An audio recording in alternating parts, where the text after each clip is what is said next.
And a very good evening, or good morning, or good afternoon, depending on where you are in the world. Thank you for joining us. This is the ProSynth Network live show.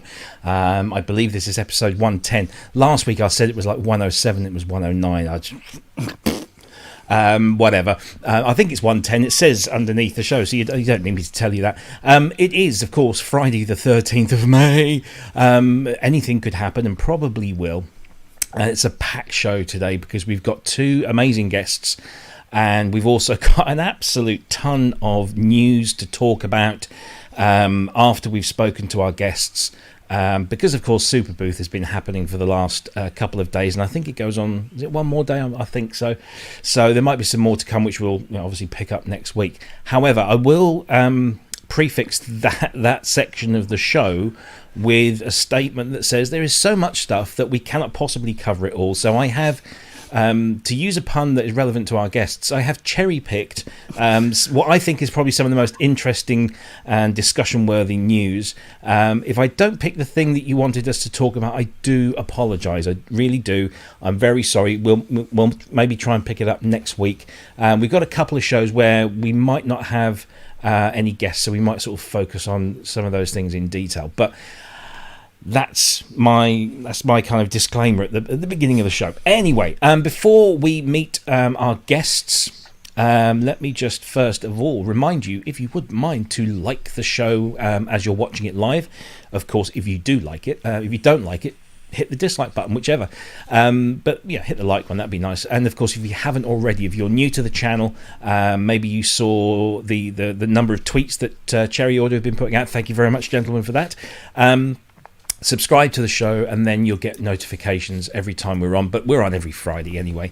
And of course, if you think there's anybody else that might benefit from watching the show and enjoying it, then do share us around.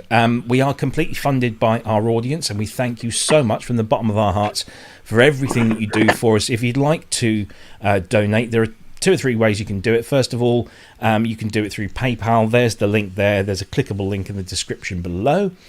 You can also use YouTube's Super Chat and Super Stickers.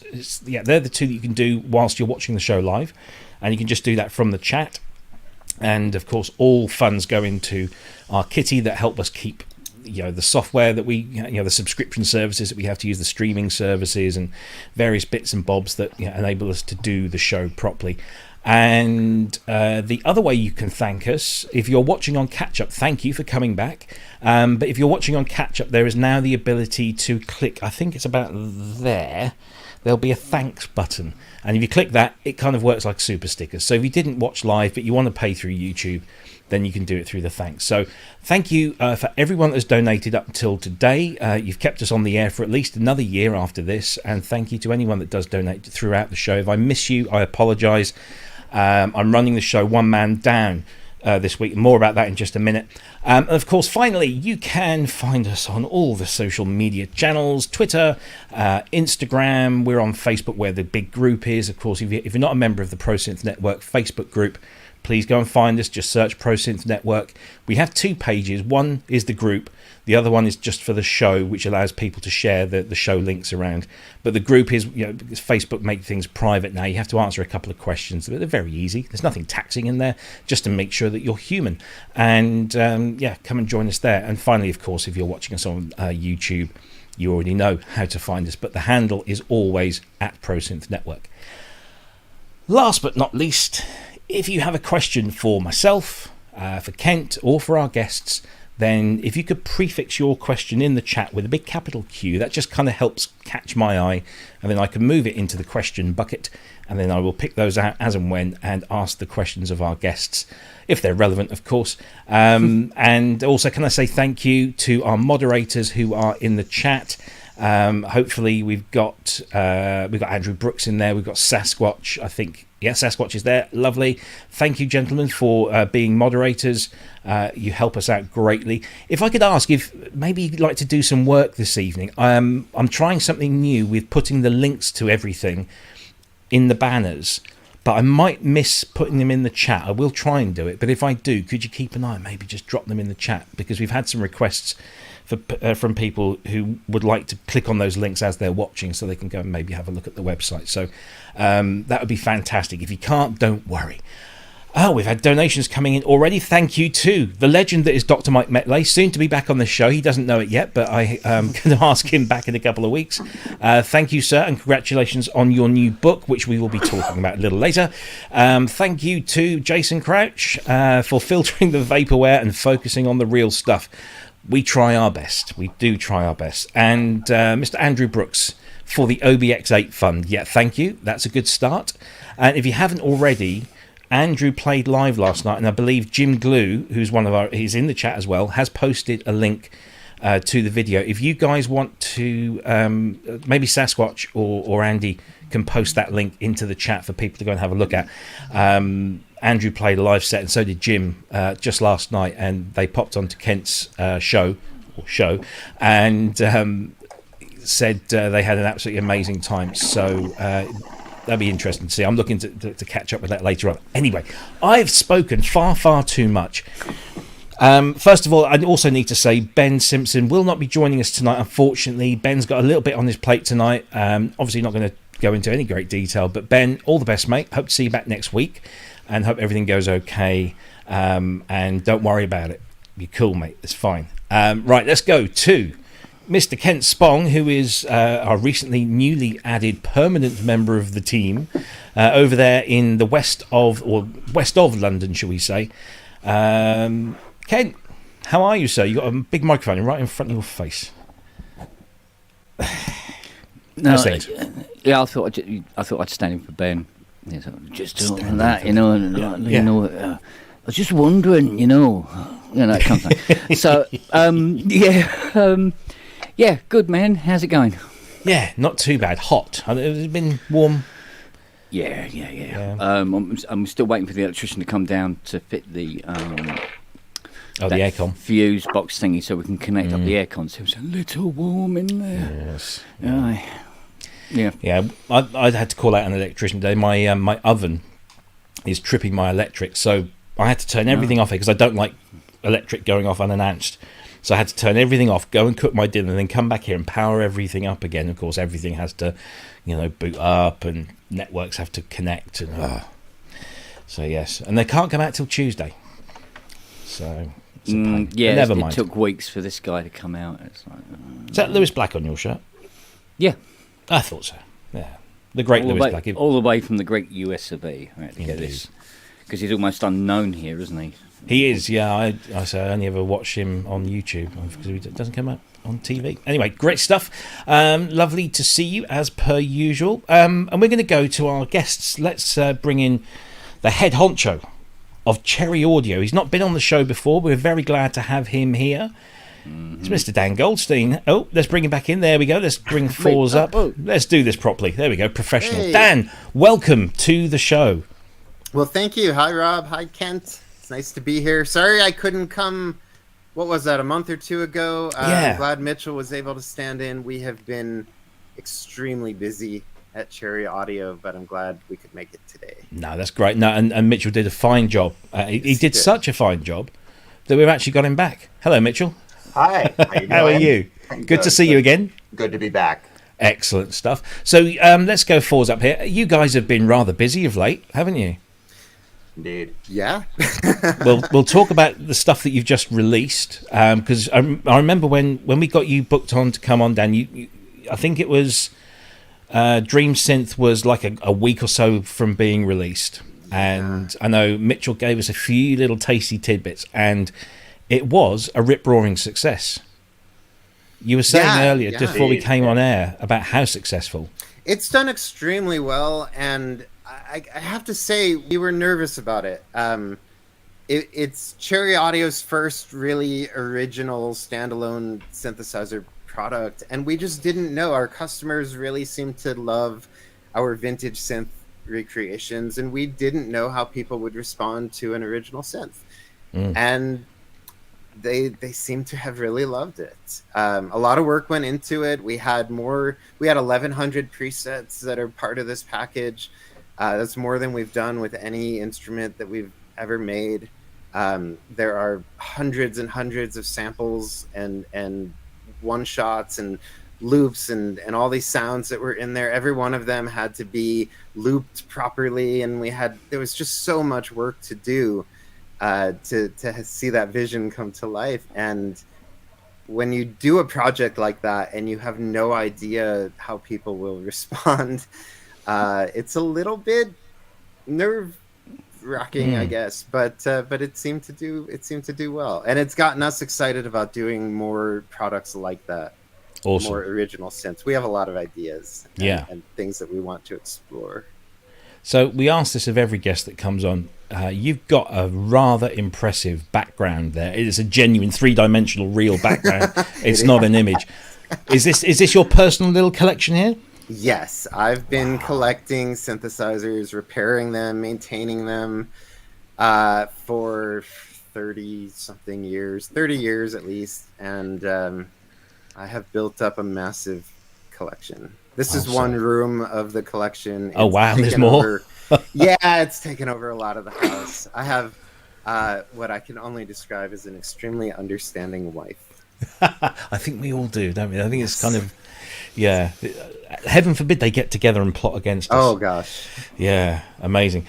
Mitchell, Yeah. we've seen your backdrop before. I mean, I love the emulator. It's still not here. Come on, what's going on? I did ask nicely. I know. Really, I got to point my camera better because it's really it really is a lot that's cooler. what I remember. There's more going on. Yeah, there you go. And you can there's an MS-20 and a CS-15. Yeah. In my hand, There's a Prophet. a new Prophet. Yeah. Nice. And sadly enough, there's an old Prophet in the closet. I feel so bad about it. But No, I wouldn't worry about that. My Prophet 5 is sitting in a road case over there because the 10 has sort of usurped it. So I remember when you were on a short while ago, you were sort of chomping at the bit to so to speak, to tell us about Dreamsynth because you were so excited about it. Now it's out there. How happy are you with the way it's been received? Really, really happy. I think Dan covered it pretty well in the sense that we had no idea because pretty much, other than Voltage, everything we've done up to that point had been some sort of emulation of an existing instrument. So we really didn't know if people, there's a certain recognition value when people say, oh, wow, this looks like a whatever. There's an excitement you get with that. So we were really afraid that, okay, well, if we put this completely original thing, maybe people won't be as excited. But so we threw everything at it and put a lot of stuff in it to make up for that. And yeah, it's been great. It just does so much different stuff.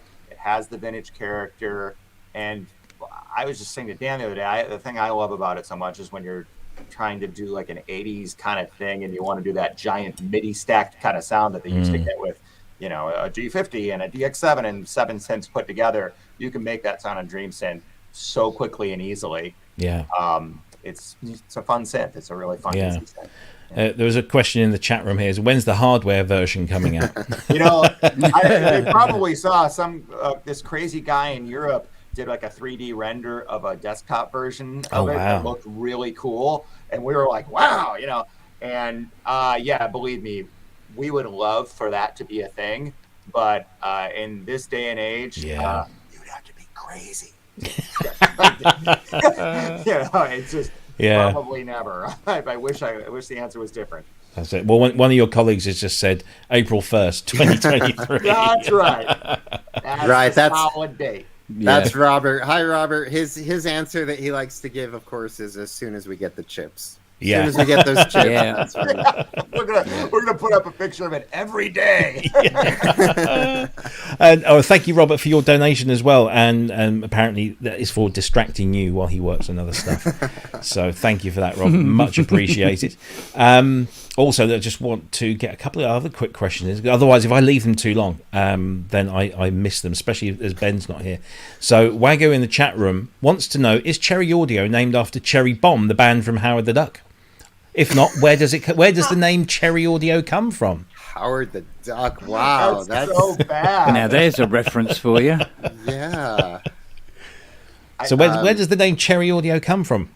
Where does the name come from? We, I wish I had some fantastic answer for that. We came up with a list of 50 or 60 company names when we were trying to come up with a name, and and we voted on it, and we just ended up, we liked it. We thought, that the idea that, a stereo or an instrument or a piece of audio equipment is in mint condition. It's cherry. It sounds great. It's beautiful. Gotcha. We just thought it sort of fits. Yeah, it's nice and catchy, isn't it? I suppose in a way, it's nice and simple, rolls off the tongue, shall we say? There was one other donation I just want to bring up here. Homegrown, thank you for your £5, and he's asking any further news on the PSU for the DX1. Yes, last night when I was talking with Kent, I got a message from my guy who says the power supply has all been fixed, and we just got to arrange a time for him to come over and we'll fit it, and fingers crossed everything will work. But thank you for your donation, that's much appreciated. Right, okay, so let me just bring this up here first, and we go to the Cherry Audio homepage, because this is your latest instrument, the Minimode. And not only is it a really, really good recreation of the classic Minimoog synthesizer, but there's also some stuff going on with the Bob Moog Foundation. So I just wonder maybe if one of you would like to tell us about how Minimode came into existence and what that connection with the BMF is. Yeah, I can talk about that. Yeah. For a long time, just to be quite honest, for a long time, we internally sort of said that we never really wanted to do an emulation of the Minimoog. There's a lot of them out there. It's been done well. And there were just other things that we were excited about. And then there were a few things that all kind of happened at the same time. One is that Mark Barton, the brilliant DSP engineer that we often work with, he became somewhat obsessed with the schematics and the design of the Minimoog, and all the little quirks, all the weird and unusual little circuit things that it does. And he started telling me that he was convinced that he could do a perfect emulation of it. And I got excited about that, because when Mark gets excited about something, it's noteworthy. But we still thought it had been done quite a bit. And then we started thinking about it, and we realized that every company that's ever taken on this instrument, this beloved instrument, they've always had to put their own spin on it. They've always added effects and additional features, additional LFOs and sequencers and things like that. I own, in my collection, I own 10 Minimoogs. I own 10 different Minimoogs that I've repaired and maintained. Wow. And when people come and visit my collection, the Minimoog, they're always drawn to the Minimoog. They love it. It's an instrument that people are instantly attracted to. And no one has ever come into my studio and played a Minimoog and said, this instrument's great. If only it had a dedicated LFO and velocity and a built-in delay and reverb, then it would really be something. Instead, for 51 years, people have loved this synth. And so we thought, what if we just, instead of trying to bury it in features and change it and modernize it, what if we just perfectly recreated the experience of having a classic vintage Minimoog in your studio? And so we set out to emulate that experience by leaving it alone, by not changing anything, except for the addition of polyphony. That's really the one thing that we decided to add to it. But even then, when you play it polyphonically, it is exactly like having 16 Minimoogs in your studio. They all operate entirely independently. There's nothing shared between them. If you use oscillator 3 as an LFO, for example, all the oscillators will be phased differently.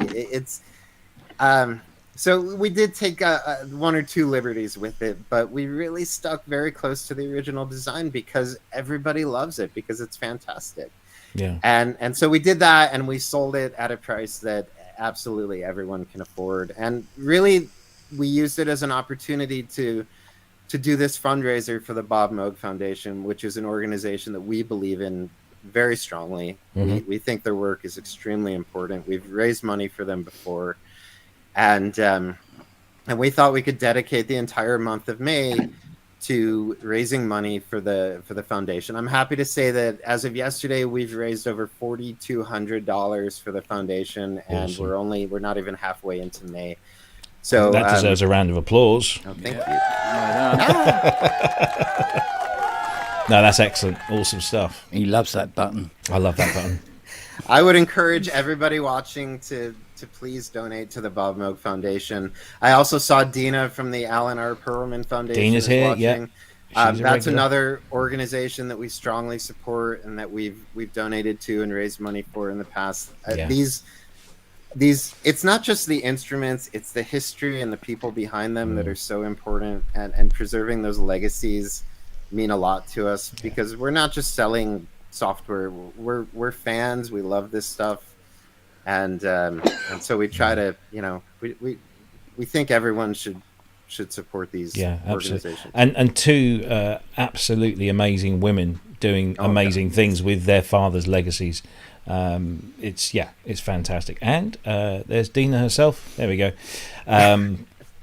We love you too, Dina. We love you too. We have to get you back on the show soon, because we've had Dina and Michelle. Actually, that would be great if we get them both together. That would be fantastic. Let's work on that one, shall we? Mud fight. Oh, yeah. Can you imagine that? That would be fantastic. We could play top trumps with them, couldn't we? Yep. Yeah, Moog versus ARP. Yeah, let's do that. Yeah, That's a card game, Mitchell. Yeah. Oh, yeah. It's, what do you call it in the States? Top trumps. You don't have it in the States. It's like a deck of like playing cards, but instead it's like over here we used to have each deck had a different theme. So you might have fighter aircraft or drag racers, and you would have the picture of the vehicle or the plane or whatever, and then you'd have its statistics like horsepower, maximum speed, thrust, and all this. And you would play each other, and you would pick one of these stats and hope that it was the better one of the two. And then if yours won, then you got to keep your opponent's card, and you won once you got all the cards. Well, our mate Dave Spears at GeForce actually released a synthesizer top trumps. So now you can sit there going through classic analog synthesizers, and it's great fun. So that's an idea. That's an idea for a show right there. I shall make a mental note. The Minimode. I mean, it's a fantastic recreation. I think when we spoke about it, when was it? A couple of weeks ago, I think, when it dropped. The overwhelming feeling was from people who've used Minimoogs that it was a very, very good emulation of the Minimoog, and very faithful. Aside, like you say, from the polyphony. When you're designing, these synths, because I mean, if we just go back to, whoops, I lost my screen there. Bear with me.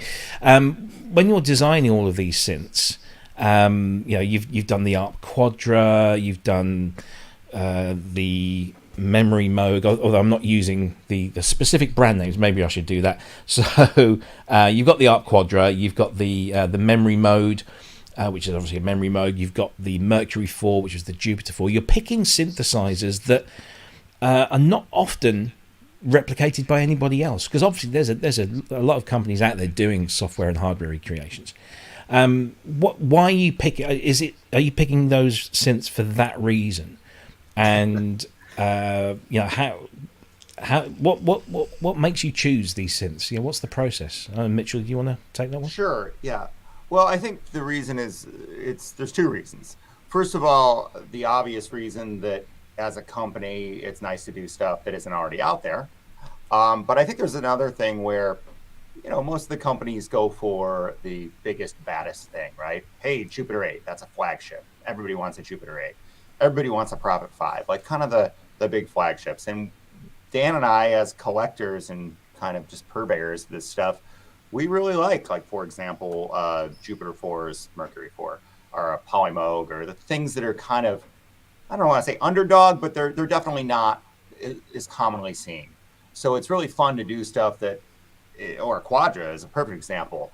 These instruments that have these great strengths and do really cool things that other instruments don't do. They're not necessarily the most impressive on paper, spec-wise, but they're unique and different and fun and quirky, and I think we're just sort of naturally attracted to that.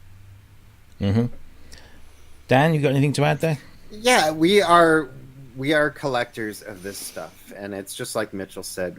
We all have our personal favorite synths. Mitchell, for example, loves the Jupiter 4. He loves the Polymoog. Those are just instruments that are very meaningful to him. But for example, when we did the Quadra, we all of us at the company were talking, and we realized that none of us had ever actually played a working Quadra. It was a synthesizer that we were all interested in, and none of us had ever played. So we found one. And we bought it, and we played with it, and we said, this needs to be something that people can get their hands on. Because if we don't have one, then most people probably have never gotten to play one. Yeah. And so some of these ideas just seem to fit. They seem to be things that we would like, and we kind of assume that if we like something, maybe people like us would like that as well. But we don't always know. I wish I could say that there was a lot of market research and a lot of, statistics, but none. Honestly, me and him talking like this. yeah. A lot of it is our sound designer James and myself and Mitchell. And Robert, who does our marketing, for example, just talking about synthesizers and saying things like, hey, you know what would be great? Why hasn't anyone done a Memorymoog? It's such a fantastic synth. Why are there no real models of it out there? Maybe we should do one. Yeah. That's it. That's it. And not everything we've done has been archaic. I mean, things like the Juno 106 are extremely popular. Yeah. The ARP 2600 is a legendary. We just try to mix it up. We try to surprise people. We try not to be predictable. And you also go in for this thing because Voltage Modular is another one of your big products. And sorry, that's somebody at Kent's door there. The dogs are going crazy. But you've also combined. So I don't know if you've done it on all of them, but on many of your standalone plug-in synths, you've also got a vintage modular version that you can then throw into that rack environment, that virtual rack environment, and mess around with it. Is that a conscious decision on your part to try and cater for both of those kind of platforms? Yeah, Voltage Modular has an extremely loyal following, and we love it. Voltage Modular is where Cherry Audio came from. We started the company in order to develop that platform. Right.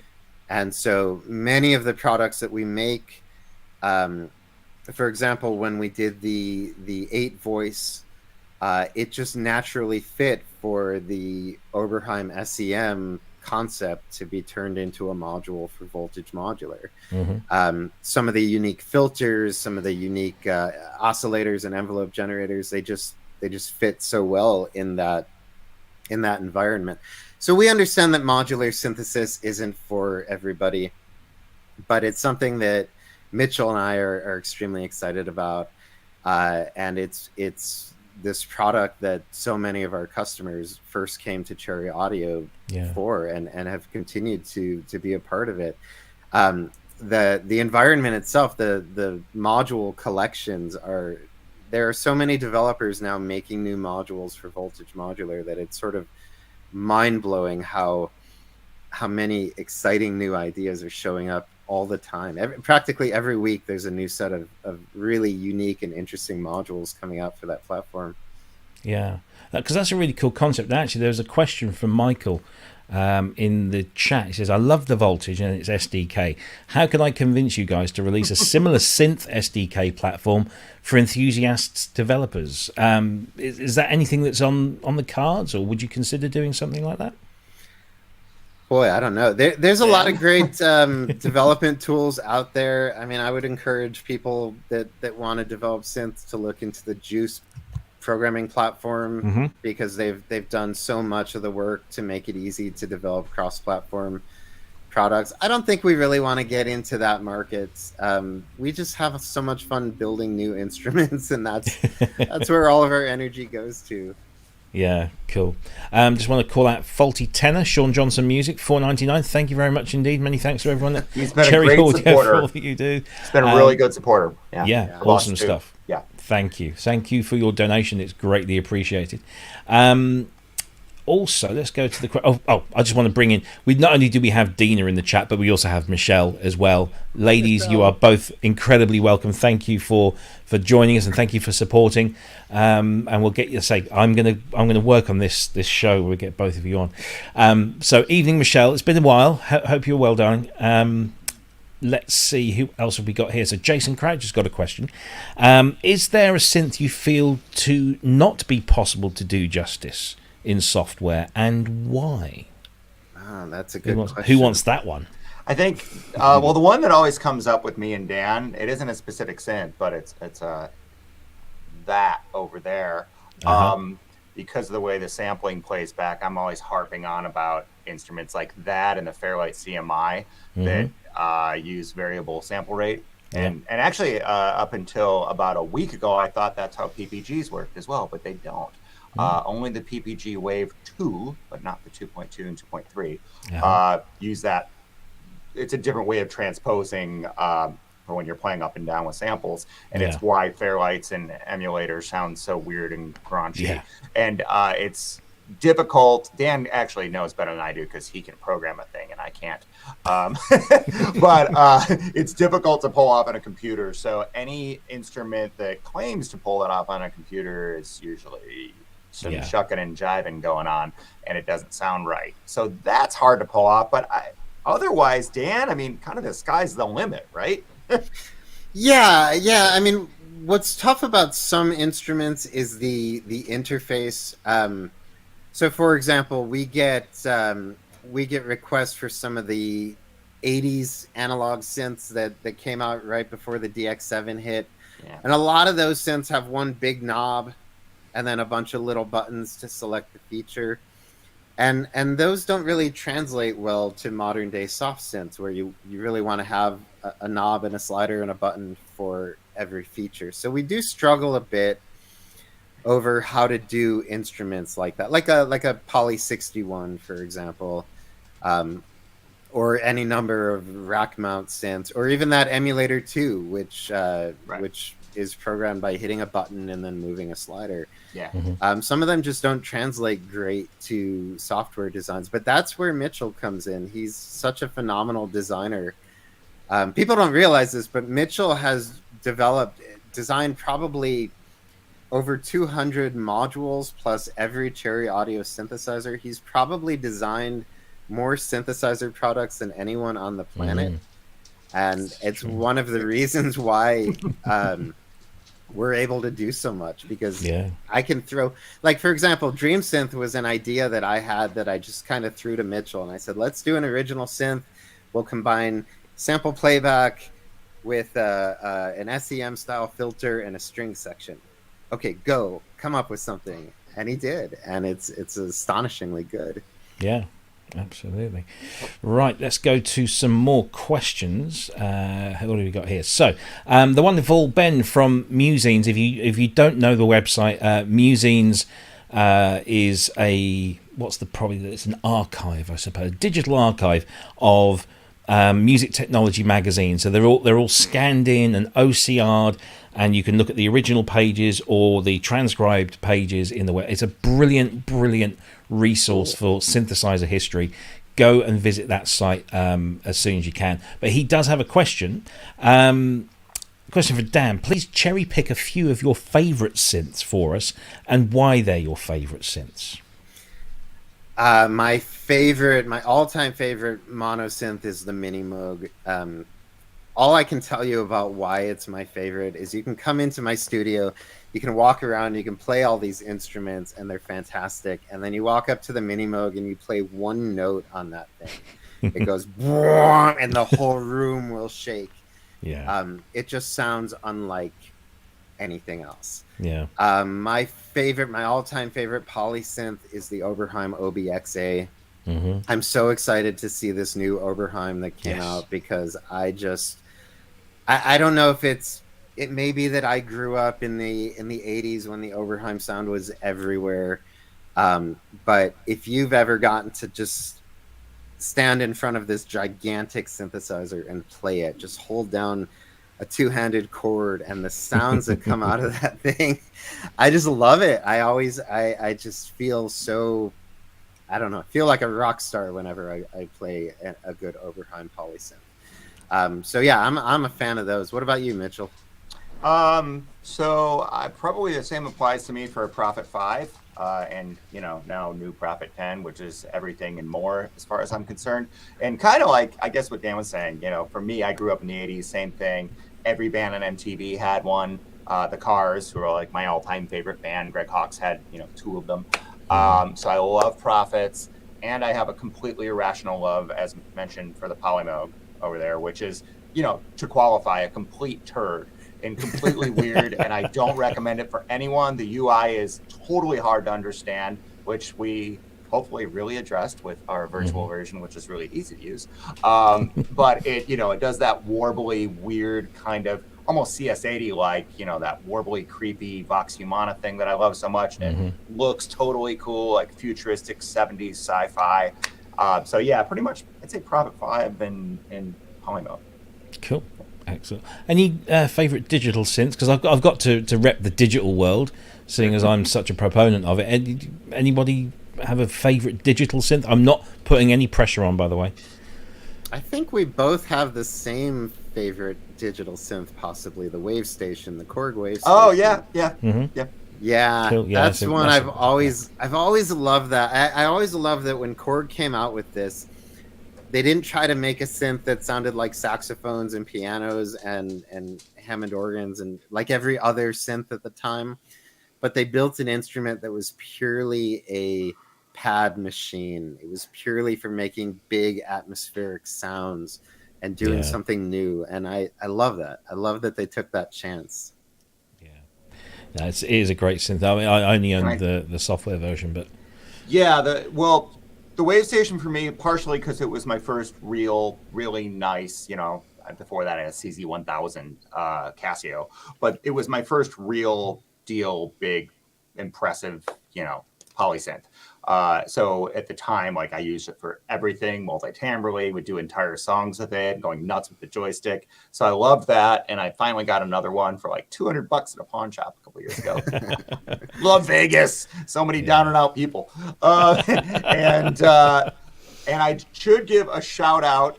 It's over there, up there, you can barely see it, to Yamaha TG33, which if you like Wave Stations, you'll love the TG33. Yeah. It's a kind of graunchy, weird sounding thing. It's got its own kind of squawk to it, and it does the vector thing, and it should not be, it's kind of like having a Fizmo. Like it would never be your only synth, but it sounds so cool in its own weird little way. Yeah, so, absolutely, I agree. I've got the SY22, same thing. which is has a little less waveform memory in there, but it's really quite a remarkable thing.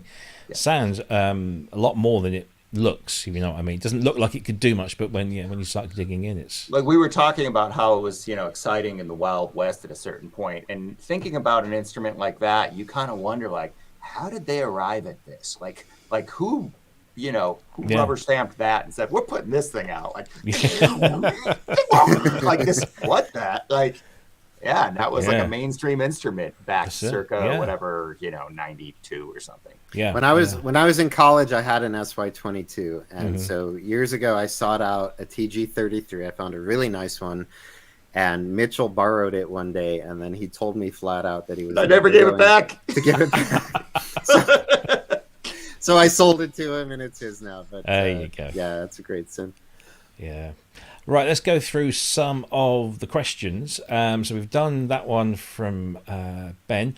Here's one from Oliver, also known as the Circuit Symphony. Very talented individual. Welcome. Glad you're watching the show. What synth do you think is the most overlooked from the past that has not yet been recreated in software? I've got a good answer for that. We get a lot of requests for the Jupiter 6. And I get that because I have a Jupiter 6. It's a fantastic instrument. And the Jupiter 8 gets all the attention, but the Jupiter 6 really is a killer polysynth. So I don't know why no company has really given that. It's not just companies. I mean, most players, they just don't think about the Jupiter 6. They're a lot less expensive to get than a whole lot less expensive to get than a Jupiter 8, but it's a fantastic instrument. Yeah. Excellent stuff. Right, let's see what else we've got here. Sean Oh, this is not a question, it's a statement. Cherry Audio has introduced me to quite a few synths that you'd never even heard of before, so educational as well as useful stuff there. We've done our job. Yeah, exactly, yeah. Blazing Day says, so nice to listen to Dan and Mitchell. He loves, or she loves, I love CA stuff, I don't know. Thank you. Blazing Day, yeah, there you go. What else have we got here? Let's go through.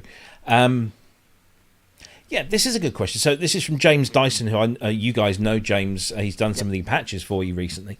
And he is a bit of a patch designer extraordinaire. He has a question, and it says, how do you offer these products at such great prices, especially when compared to other synths on the market? Obviously not Cherry Audio, but your pricing is, I want to say aggressive, but it's not. I mean, it's just superb, because it means that everybody has the opportunity to own something that sounds really, really good for... without wanting to be blasé, like pocket money prices. I mean, it really is. What was the idea about putting those the prices as they are, and clearly it's working for you. I can't speak for what other companies do or how they pick the pricing, but Cherry Audio is a relatively small company. We have 14 people on our team. And after doing this for quite a while now, we've really gotten this down to a science. So we are also always working on multiple products at a time. So Mitchell can tell you we have designs for products that won't be seen until 2023. We've got multiple teams. Mark Barton is working on some DSP for some products, and I'm working on DSP for other products. And so we basically... we've just sort of built a really talented machine of people that are quite good at this. Our art department is fantastic. And we've gotten to the point where we can put out products without a massive investment of time. Sometimes we, like in the case of the ARP Quadra, we have to actually go out and buy an ARP Quadra, which is not easy to do.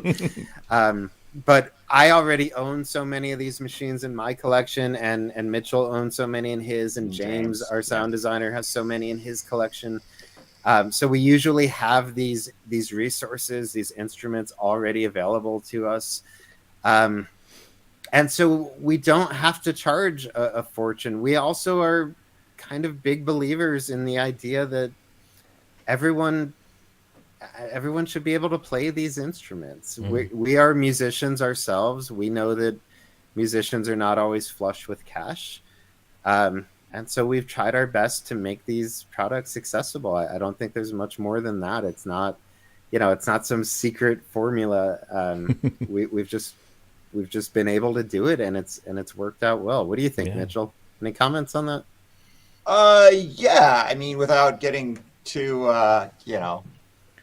crazy about other manufacturers, it's just there was sort of a feeling, I thought, that synths that are $100 or $200, in my mind, that kind of goes back to the days of you bought it at the music shop, or there was a distributor and an in-between guy, and it had to be boxed, and it had to have a CD-ROM and a manual and all this stuff, and that's very understandable why that drives the price way up. Well, all that's out the window. So I kind of have this notion, and I'm not necessarily speaking for our company when I say this, but I sort of have this notion that other companies may have forgotten to pass the savings on to the consumer when all those costs disappeared over the years. Because, most of what we sell, most of what everybody sells is some sort of direct download. So, we're certainly able to, there's a savings there as well. I mean, it's software, so it's really it's hard to pick a price point. When you're making hardware, well, the circuit board costs this and the case costs that, and this is what it has to cost. But with software, it's a much more arbitrary thing. You just have the development costs and, the back end support. But so you kind of try to pick something where, okay, well, if we make it this price, more people will buy it. If we make it that price, you'll make more money. So we just tried to see what worked. Yeah. When I was 16, I bought my first pro synthesizer. I bought a used Sonic VFX SD, which I loved, and I continue to love, and I actually still have in my collection behind me. I paid $1,000 for it, which was money I did not have when I was 16. So I saved and I saved and I saved and I borrowed money from my parents and I bought this instrument. And I've always sort of remembered what that was like. We live in a time when you don't have to save some crazy unimaginable amount of money to be able to make music today with a laptop and some software. And so we've just wanted to be a part of that. And I think that the thing I'm most thankful for is that we've been able to really kind of establish a reputation and a name for ourselves in what is a pretty crowded market. There's a lot of plugins out there, and I really appreciate the people that have supported us and continue to support us. It means a lot to us. Yeah. No, well, you're doing great work. Absolutely great work. Let's go through a few more questions. Right. Expressada, sorry. Why no velocity, especially in MPE for Minimode?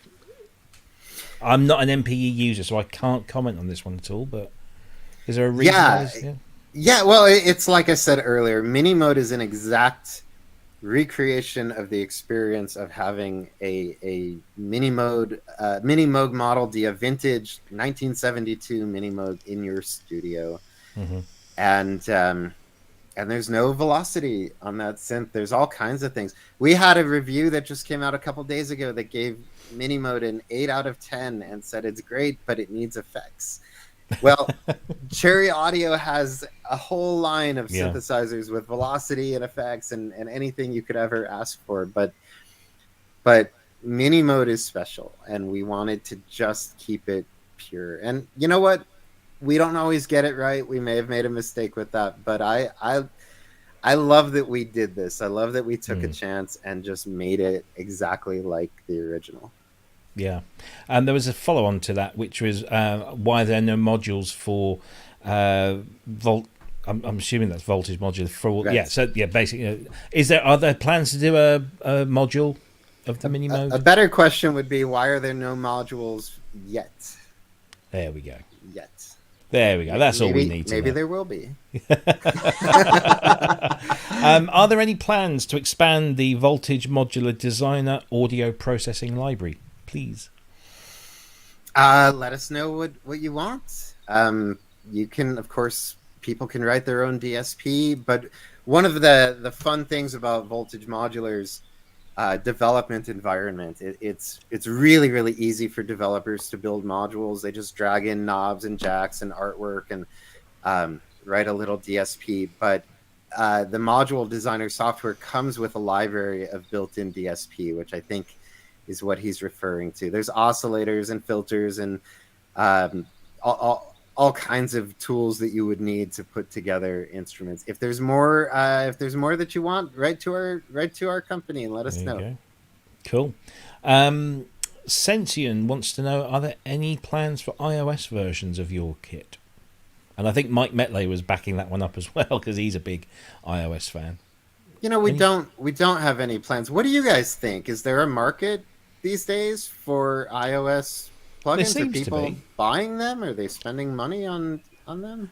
There does seem to be a fairly dedicated audience there. I mean, Mike would be the right guy to speak to about this, because he's really, really into it. Yeah. I haven't been involved. I mean, I've got some, but I really wanted to embrace it early on. I had the first iPad because basically the reason I had an iPad was to work on the Fairlight Fairlight application. Yeah. And I thought, this is the future. And I got a dock and everything. And then, of course, ports change and that dock doesn't work anymore. And then the versions of the iOS change and the versions of the hardware change. Yeah. And it's just, I mean, I think it's a lot easier nowadays than it was certainly in those early days. But according to Mike, and he shouted it very loudly in the chat room, where was it? I've just whizzed past now. But he says that, yes, iOS is a huge market.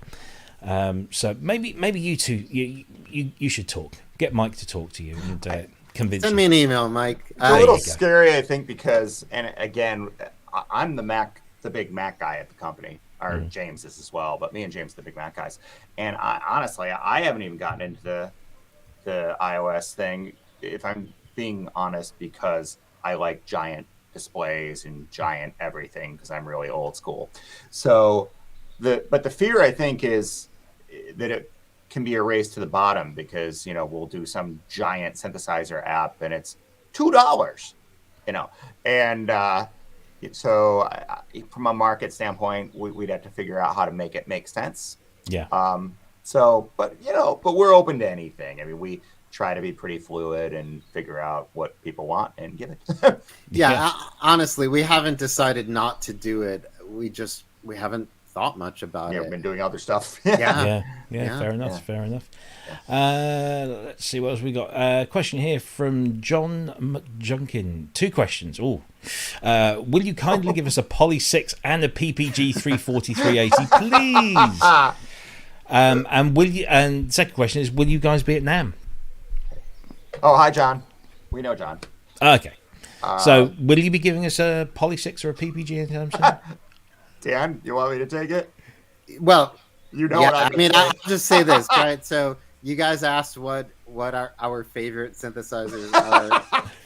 My least favorite synthesizer is the Korg Poly 6, so I don't know. What do you think, Mitchell? Okay, yeah, I played as Poly 6, and like as a 13-year-old, this was like my dream synthesizer other than a Prophet 5. And I played Dan's after not touching one for a million years. I was like, really? Like the pulse width modulation's like just on or off. You can't even adjust. Like it has some goofy things about it. So I don't know. Plus, it would be really tough to emulate the battery leakage in software. Yes. So hard to do that. Somebody was asking earlier what can't be done. That's one. As far as the PPG Wave 340, 380, you Thomas Dolby nut, you. The one actually, and this does actually go back to the other question, what can't you do? We would love to do like a Yamaha GX1 or a PPG 340, 380. But the problem is you really want to have one, like to model it. And finding some of those instruments, obviously there's like, 7 GX1s on the planet. And same thing with the Wave 340, 380. The only one I knew of was Thomas Dolby's. And as far as I know, Thomas Dolby said he, quote, pushed it down an elevator shaft to its death. So it'd be very hard to do that one just because we couldn't get hands on one. I am actually a total PPG nut, and as Dan will tell you, I've been desperately trying to acquire a real one. I have like 2 leads out there for guys I've been trying to pester to sell me their PPG for a long time. So something along those lines, possibly. There's nothing officially planned, but certainly something along those lines. I don't know. We could. Who knows? And by the way, I just want to say, I mean, I know some people love the Poly 6. It's just not it's a okay. synth that has spoken to me. Unfortunately, it has not spoken to myself, Dan, or James, which does not bode well for it. Okay, well, there you go. It doesn't stand a chance. Okay, great question there. We've got another one here, another one from James Dyson. And this is actually a question that I would love to hear what your answer is on this. He says, I imagine it's hard to do vintage analog gear for emulations because 2 vintage units sound different to each other. So how do you go about getting an approximation? How do you hit the kind of sweet spot? And we were talking about this, I think, the other day, when like no 2 Minimodes, and I guess Dan, you'll be the expert on this. You have 10 of them. They don't all sound exactly the same. They have their own individual characteristics. They mostly do the same sort of stuff. But there's not every analog synthesizer sounds the same as its next model. So how do you go about getting the sweet spot? It's it's funny. It's not just the sound. Like we spent a lot of time looking at Minimoogs, obviously, when we were developing Minimode. And one of the unique quirks about a Minimoog that I didn't know about until we started doing this is that when you turn on glide on a Minimoog and you glide from the bottom key to the top key, it glides up faster than it glides down. Okay. And in fact, it glides up about 60% faster than it glides down. It's noticeable. It's a significant difference. What's interesting is on one of my vintage Minimoogs, it takes twice as long to glide down as it does to glide up. on the Moog Minimoog reissue from a few years ago, the glide up time and the glide down time is almost identical. So a bunch of my Minimoogs glide at different speeds, and it was a question of picking one that was sort of the best sounding of the bunch and emulating that. And that's sort of a funny thing is, you know, we will sometimes put out a product and people will say, well, that doesn't sound like the way I remember this instrument sounding in 1985 when I had one. Well, you know, we've got one sitting right next to us. We're going back and forth for months to get the sound right. So we come extremely close, but our model will only be as good as the instruments that we are actually modeling. And there are quirks and they don't all sound the same. So you just have to pick one that you have and that sounds good and do the best you can. Go with that. Yeah. We had a thing like last week, I guess it was, Dan, right? Where somebody, possibly me, made a big stink about the fact that using oscillator 3 on the Minimoog for as an LFO in the audio range for crazy, you know, FM audio range modulation on my particular 74 Minimoog over there, the range was deeper, so you were able to get more obnoxious, crazy FM sound out of it compared to our Minimoog. And I thought, oh, well, it's messed up. Well, you know, you guys didn't make the, you know, hey, Mark, you didn't make the mod depth enough. And we all went back and forth, and I made a stink about it because I'm me. And as it turned out, we checked against a couple other minis, and mine's out of whack. Yeah. My original Minimoog is out of whack, and it's wrong. I mean, wrong-ish. And I actually am happy that it is, but because I like that. But yeah, it turns out it wasn't correct. I thought our instrument wasn't correct. That's not true. So these things happen. You just, like Dan said, you just got to sort of like pick. I mean, in the case of the Minimoog, you know, Dan has 46 of them, so we can, you know, try all of them and get an average. But usually, like, you know, are they breeding? Maybe. Well, I only have one. I mean, you guys will laugh. The reason I own a Minimoog is because Dan ended up with another one out of some other crazy deal he did, and he forced me to buy it. Yeah. So that's the only reason I own one, and he was very kind to give me a good deal on it. But yeah, you can only sort of average. But with the other instruments where we only have one of them, sometimes you have to go, okay, well, I guess this is how it's going to be. So, I'll give you one more example. I have a Jupiter 4, and Mitchell has a Jupiter 4. And when we were designing Mercury 4, Mitchell was convinced that his filter sounded different than mine did. But I was modeling everything off of mine. And it turned out, I did some research. I never knew this, but there are 2 different models of Jupiter 4 with different circuits for the filter. Right. So we didn't know that. I mean, who knew that there were 2 different Jupiter 4s? But dude, why didn't you come and talk to me? I tell you what, that's vindication for me, I must admit, because I had a guy, famous chappie, famous for playing Minimoogs, who was complaining about how his RA portamentoed up faster than it came down. And I said to him, have you not heard, you know, Gary Newman's ARP Electric? You know, he hasn't adjusted the knob, that's it, you know, sort of thing. And he goes, I want it to be the same. And I had to go through 1,000 resistors and capacitors to create a circuit so it charged up and discharged at the same speed for him. Wow. So there's no telling. It's just the character. Yeah. It's the character of these classic synths. And believe me, you may think you know a synth, but until you go into it to the depth that we go into it to recreate every nuance of these things, you don't always realize all the little quirks. There's a lot of them. But if you do discover one of these quirks or discrepancies, we strongly recommend going to a forum and loudly proclaiming that we're complete hacks and don't know what we're doing, because this thing is a little different than the one you played in 1981. Gotcha. We love that.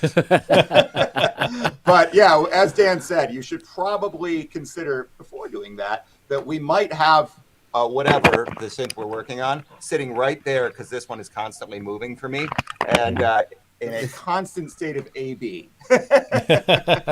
We spent, I will say, about 70% of this job is going wow, wow. Yeah. Okay. For me, it's like that, 'cause I got the MIDI controller underneath it, and literally they're both going at the same time. So yeah, I mean, I know we sound kind of snarky, or I do, but it can be really infuriating, because it's like, dude, I sat there going, like figuring out these, back and forth MIDI, MIDI real one, MIDI real one forever, and it's like, it didn't sound like the one I had in 1985. Did you guys, by any chance, did you guys participate in the Cherry Audio Challenge? We did. Luckily, I wasn't on the show that week, so I didn't get to announce my answers. I still won't, because it was embarrassingly bad. But no, I think I got about 2. That was my maximum. I think. So did I. Yeah. But that was a really interesting exercise, because even you're going to get so many people saying, well, what about this and what about that? But it just got people talking about, comparing digital recreations with the real things. And actually, so many people got it wrong. Even, experts or so-called experts got stuff wrong. It just goes to show how far we've come in the last 20 years in plug-in development. It's just, it's incredible stuff. In fairness, we weren't trying to prove any sort of point. It's just when we made the model for the Minimode, it got to the point where we couldn't tell the difference between the Minimode model and the vintage Minimoogs that were sitting next to us. And so we just got to wondering, could other people? And at this point, there have been many, many thousands of people who have taken the test, and the results stand at exactly 50%. It is a coin flip whether or not people can tell a digital recreation from an analog synth, at least this particular one. Personally, I think it's not. I think there are some people who can and some people who can't, and so it sort of averages out in the middle. I'm not trying to pat us on the back, but it was an interesting experiment. Yeah, I'd say it certainly instigated a conversation, shall we say? That's what we were hoping for. Yeah, definitely did that. Let's go through a few more questions here. Here we go. Michelle would like to know, what was the serial number of the best one of the bunch that you chose to model for the Minimode? Oh gosh, we actually used several different Minimoogs for that model. Probably 4 or 5 of them. Although we did have access to 3 of the reissues, and we kind of used the reissues as a baseline, because as Mitchell said, it's really easy to find a Minimoog that's just out of calibration one way or another. So interestingly, the reissues got several things wrong, which surprised me. So on a vintage Minimoog, the pitch bend wheel, for example, has a range of around plus or minus 8 semitones. The reissue is something like 6 semitones, plus or minus. I don't know why. The glide time is wrong. The depth of the modulation is not as deep.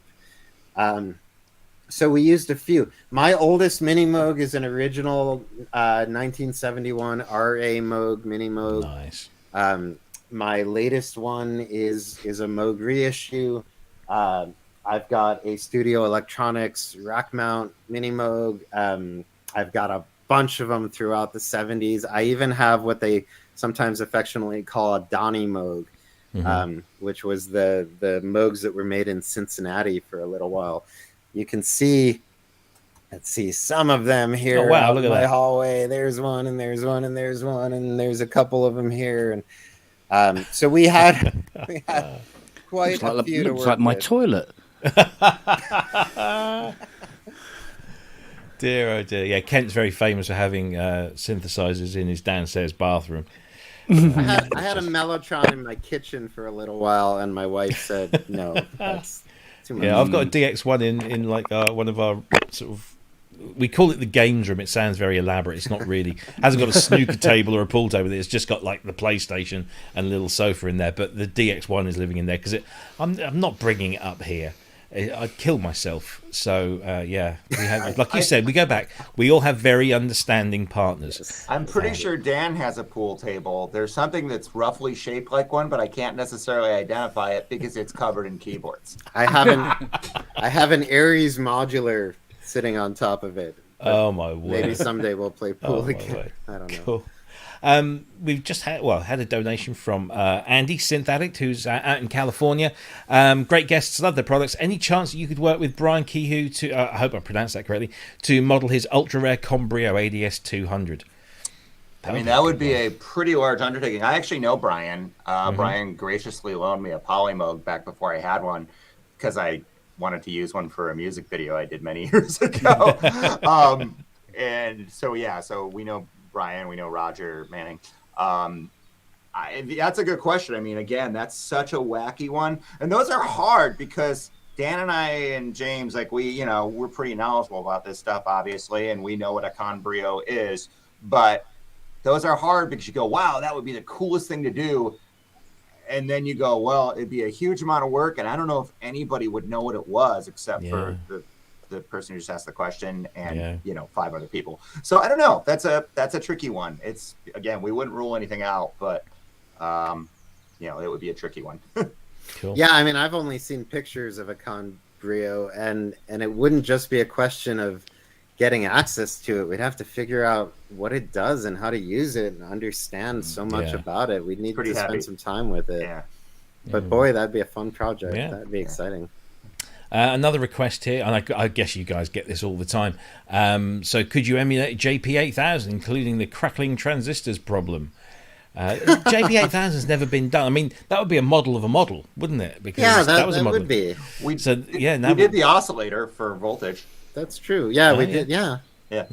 I don't know. It's funny. Every conversation I have these days, practically every single conversation from any of our customers is something like, hey, I love the Dreamsynth. You guys should do whatever. You guys should do a Poly 6. We've started keeping a list of all the requests, and everyone. I love this. Right? I personally, I love this because synthesizer people are so passionate about their favorite instruments, and everybody has their synth that they would like to have done.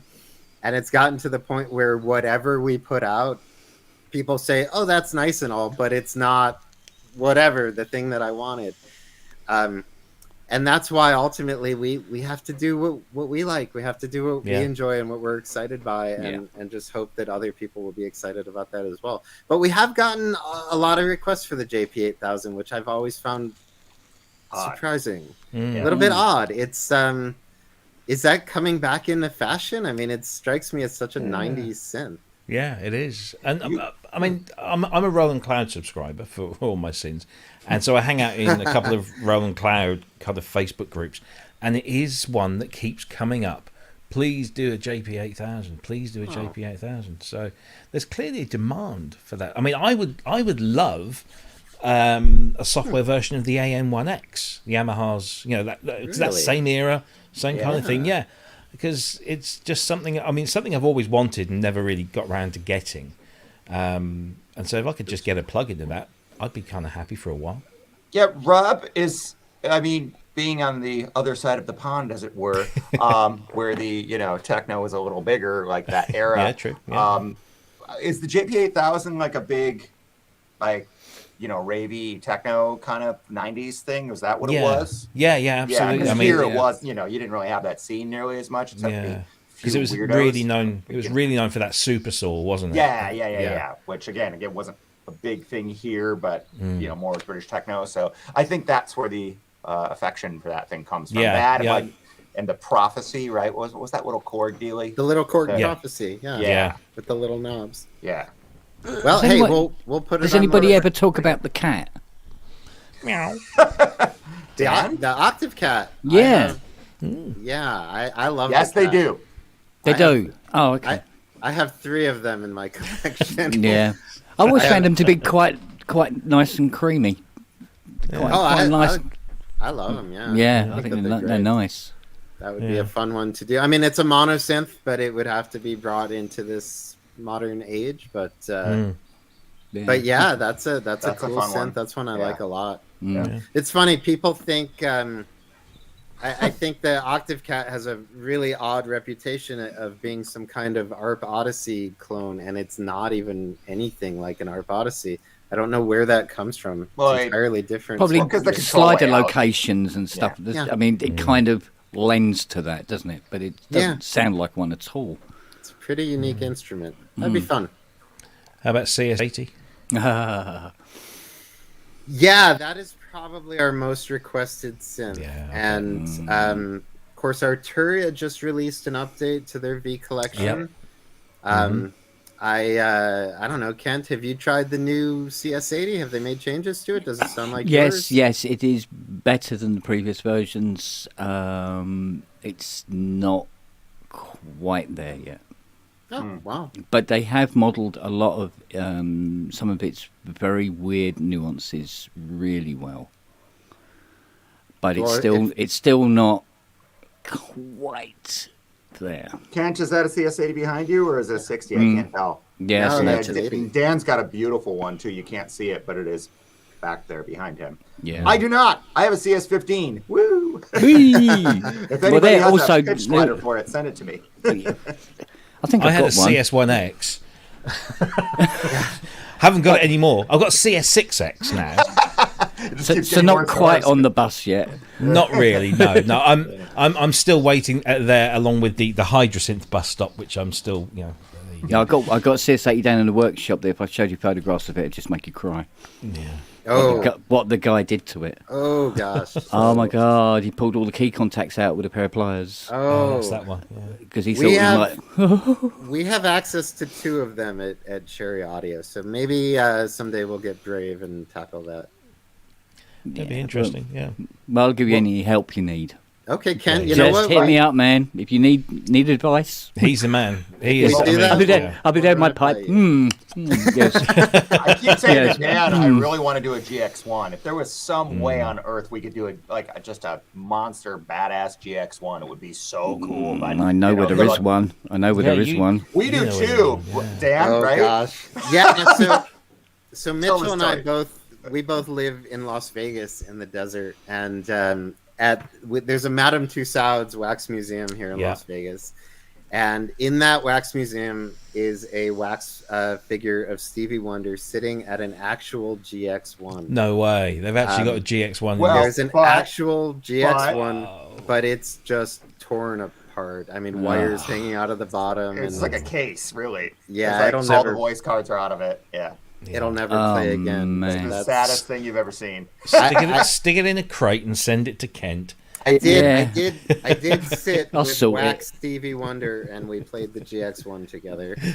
Right, and then you can sacrifice what was the original Yamaha SY1s? You can sacrifice like 34 SY1s to Yeah. make that GX1 work again. Done. You can find them. Yeah. It'd be worth it.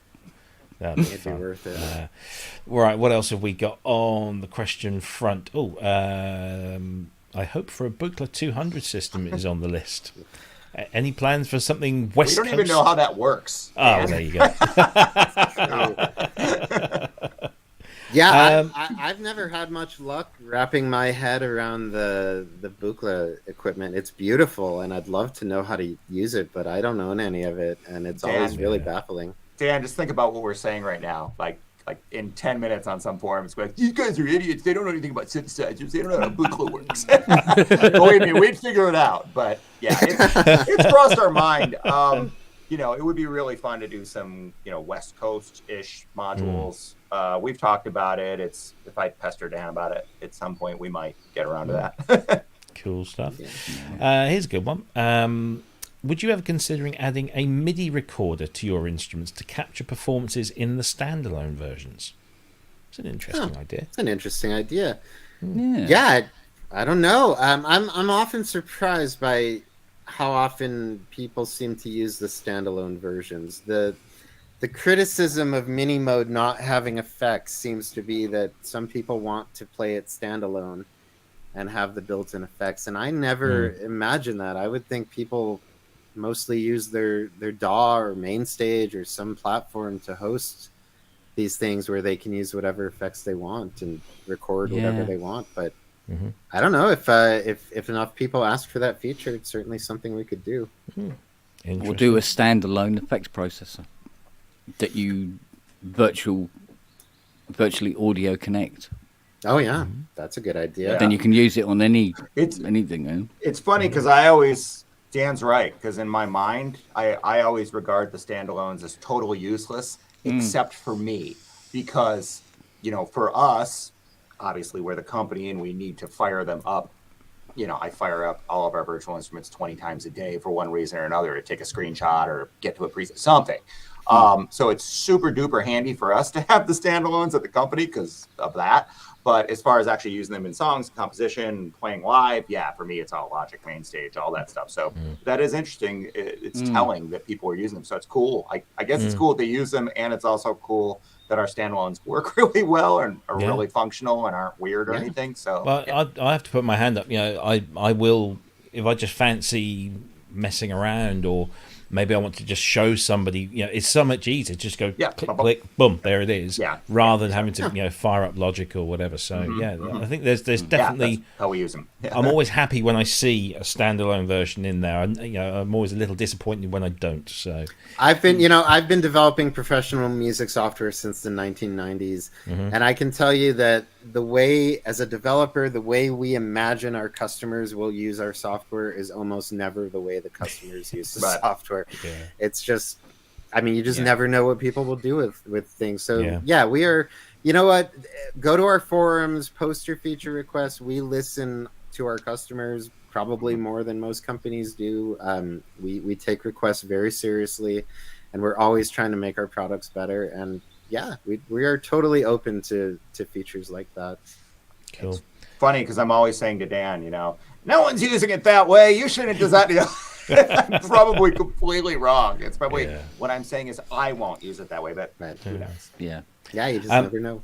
Couple more quick questions, and then we're going to go on to the news now. Give you guys a bit of a breather.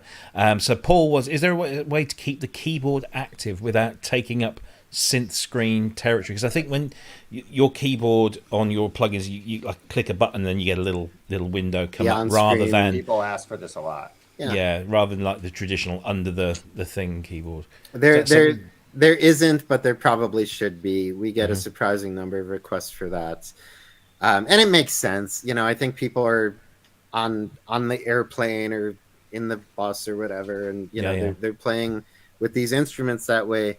Again, we just never know how people are going to use these products, and it's an education for us a lot of the time that people want features like that. So we should work on that. We should put that in. Cool. It's a good idea. Michelle just says she's signing off. Great to see everyone here. Thank you, Cherry Audio, for supporting the BMF. Bye-bye, Michelle. We'll get you back on soon. I hope everybody out there, please donate to the Bob Moog Foundation, especially during May. If you go to the Cherry Audio Facebook page, we're actually giving away a bunch of Bob Moog Foundation prizes, calendars, and hats and things like that to people that make donations. Is that the Synth Pioneers ones? Yeah, the 2022 cool. one that's really cool. They're really cool. They sent us a bunch of stuff that we've been giving away to people that make donations. So whatever it takes, make a donation. It's a great cause. Yeah, absolutely. Could not agree more. I said a couple more questions. There were two that have just come in here. So let's do these quick fire, shall we? So how much of the modelling that you do is actual circuit simulation? I don't quite understand. That makes sense. Well, so sometimes we get down to the circuit level. For example, the really unusual glide on the Minimoog, the best way to do that was with circuit emulation. But when it comes to software and DSP, it's sort of a fine line between what is circuit emulation. Obviously, there's no capacitors and resistors and transistors in our software. So what we do is try to build DSP that exactly replicates the voltage that comes out of the envelope generators or the oscillators or any of the components of the synthesizer. So whether you call that circuit modeling or just extremely careful DSP, our term that we use that I got from Mark Barton that I love is terminal synthesis. We look at what comes out of the machine and we recreate that. Gotcha. That's our goal. Cool. Excellent. Eddie, who goes under F Rose in the chat, is asking, what's your opinion about the future of VST2 as a format? Because clearly, you know, it's dead officially, I suppose. Yeah, officially it's dead. I guess it's probably going to fade. There were some problems with VST3. They mostly seem to have been solved now. I'm kind of partial to VST2 because it's so simple and clean. But yeah, I guess we're all going to have to get used to that, just like we got used to getting rid of our 32-bit plugins eventually, Yeah, indeed. Technology changes. Last question. How about software versions of classic drum machines? Okay, Any that is a machines? great question. We get a lot of requests for things like the CR78s for the Lindrum. I'm pretty partial to old drum machines. I could totally see doing that. What do you got? What's your opinion, guys? Do you think there's a market for that? Do you think there companies need to be doing that? I'll buy them. Yeah, I mean, SR95, TR77, bring them on. I'm having them. I'm having them. There's a fabulously good Lindrum plugin. There is. Probably, the Howie James thing, which I own. So it's I don't, really good. Sometimes we go, I don't know, should we do it? But certainly there's plenty of room for it.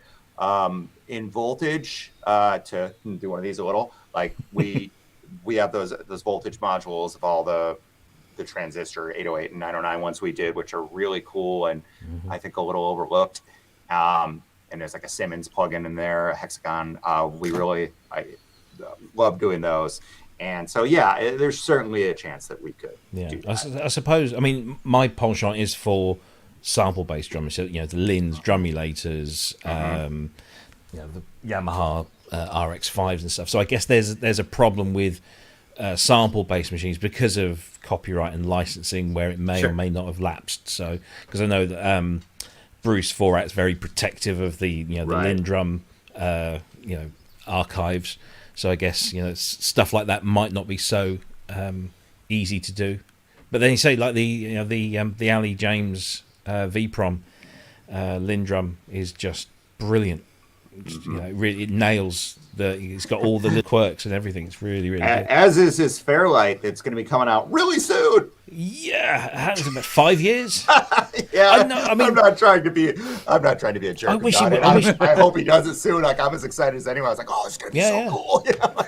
Because I mean, when Arturia brought theirs out, everyone was like, "Oh, Rob, what do you think of this? What do you think of this?" And it's okay. It gets you the library. It gets you a kind of an essence of it. But it's not, it's not a Fairlight. And to be honest, I think if most people actually used a Fairlight, they'd be going, maybe the Arturia way is a decent way to go because it's a real dog to use. Right. But what Ali seems to be doing, certainly with the few clips that he's released over, it must be like 5 years now. Yeah. He seems to be going, for real kind of faithful accuracy. So fingers crossed. Look forward to seeing it. Ali, if you're watching, get it out. He's one guy, it's hard. Exactly. It's hard for us sometimes, and we're 14 people. So I think sometimes people don't understand that. He's one guy trying, and that I'm sure it's a monster project. So hey Dan, do you like how I'm promoting our some other company? It's balanced. I love it. It's balanced. Yeah, it's good stuff. Well, look, gentlemen, thanks for answering all of our questions, all of our audience's questions. Been an absolute insight, really is, into the way you work and the way you do. One last question from me. Is there anything that you can tell us about that might be coming our way from Cherry Audio in the near future? No? Okay. Just thought I'd ask. I don't know. We definitely have things coming. You just have to wait and see. Okay. We have honestly, there's so much that we're doing that we're excited about, but it's just kind of our policy not to talk too much about it. But I will say, Bob Moog Appreciation Month is not over yet. Ooh. And who knows? More could be coming. That's right. Awesome stuff. Well, look, we look forward to everything that you guys put out because we're all big fans here. A lot of fans in the chat today. So thank you for everything that you do. And keep it up. Keep up the great work. But shall we do some news topics? Because there's a lot of news. So let's crack. Oh, before we do that, there's one last plug. We need to put this out there. So to get all of the Cherry Audio products, it's simply cherryaudio.com. And you've got this wealth of fantastic instruments, effects, all sorts of all your bases are covered. You've got digital, you've got analog, you've got modular. It's all there, and some really, really great work, and all at incredibly affordable prices. So cherryaudio.com, go and fill your boots. Right, what shall we do first? So Super Booth has been happening the last couple of days, and I think it does go on for one more day. So we're not going to be able to cover everything. And as I said at the top of the show, we can't cover everything. So if we're not covering the thing that you really wanted us to talk about, I apologise profusely. Let us know in the comments under the video, and we'll have a look at it next week, because I'm sure there'll be some mopping up to do. So I think we've got to start with this thing. Let me just find the right page. Let's do the promo video first. Here we go. Oh, there we go. It's the OB-X8.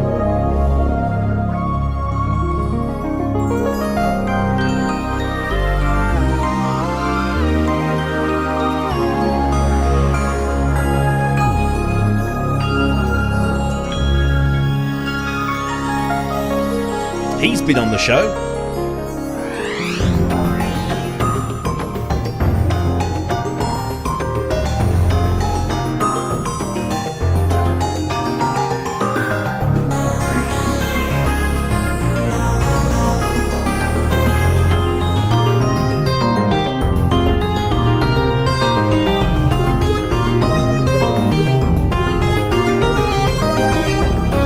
Okay, I think we've probably done that one now. There it is. The OB-X8 has arrived. Let's talk about that in a bit more detail. But before we do, Mitchell, I believe you are off. So thank you for your time, sir. Brilliant. Come back on again soon, and we'll chat some more. Awesome. Great. Thanks, guys. Nice one. Take care, Mitchell. See you soon. Bye-bye. So the OB-X8 is out. It's being previewed at Super Booth as we speak. Let me just bring. Oh, hang on, we've got a slight technical issue there. Let's do that and bring this. Here we go. Right. Let's just take Mitchell's camera off. There we go. Right. OB-X8, it's here finally. There was a little bit of buzz the last week or so with some leaked pictures.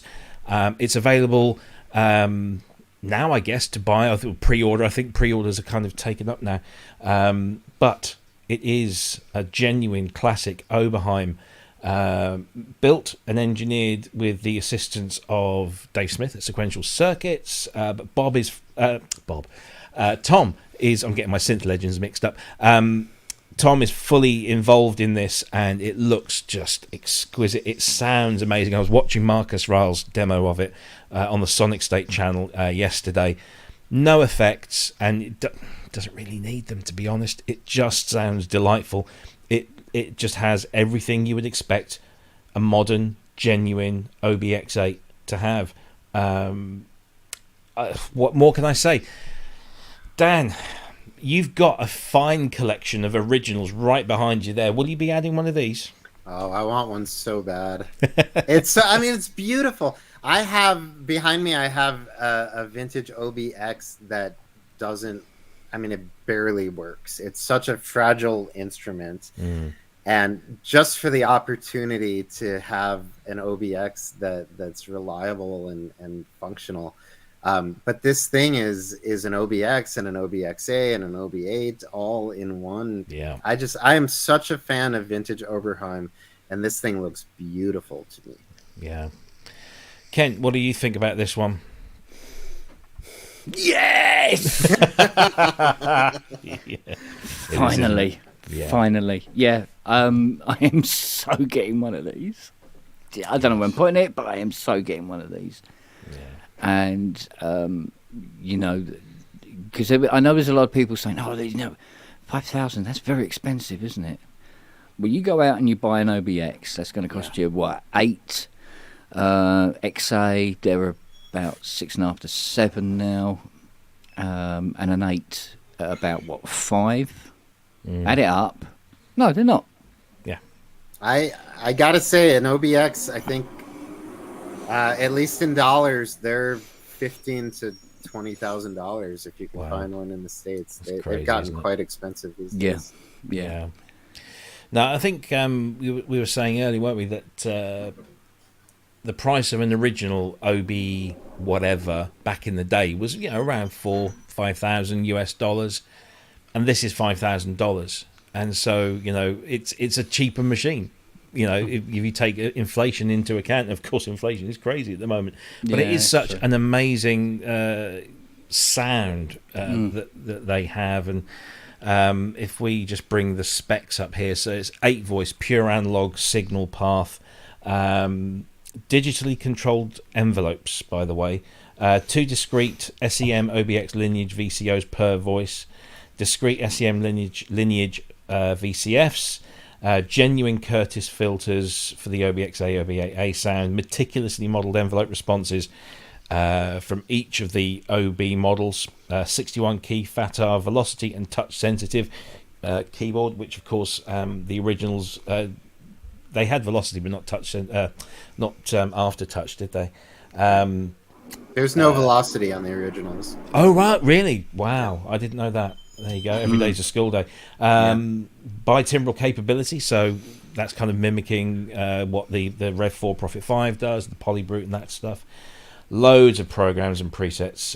Integral fanless heatsink free power supply, real walnut end cheeks, because everybody knows real wood makes it sound more analog. Oh, it's so much better.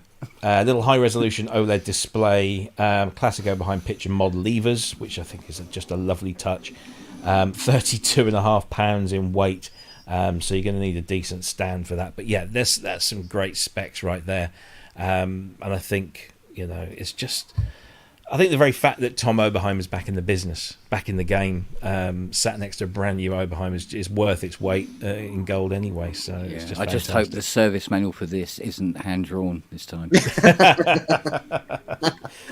And of course, it's got all the modern features. It's got MIDI built in as standard. It has USB built in as standard. So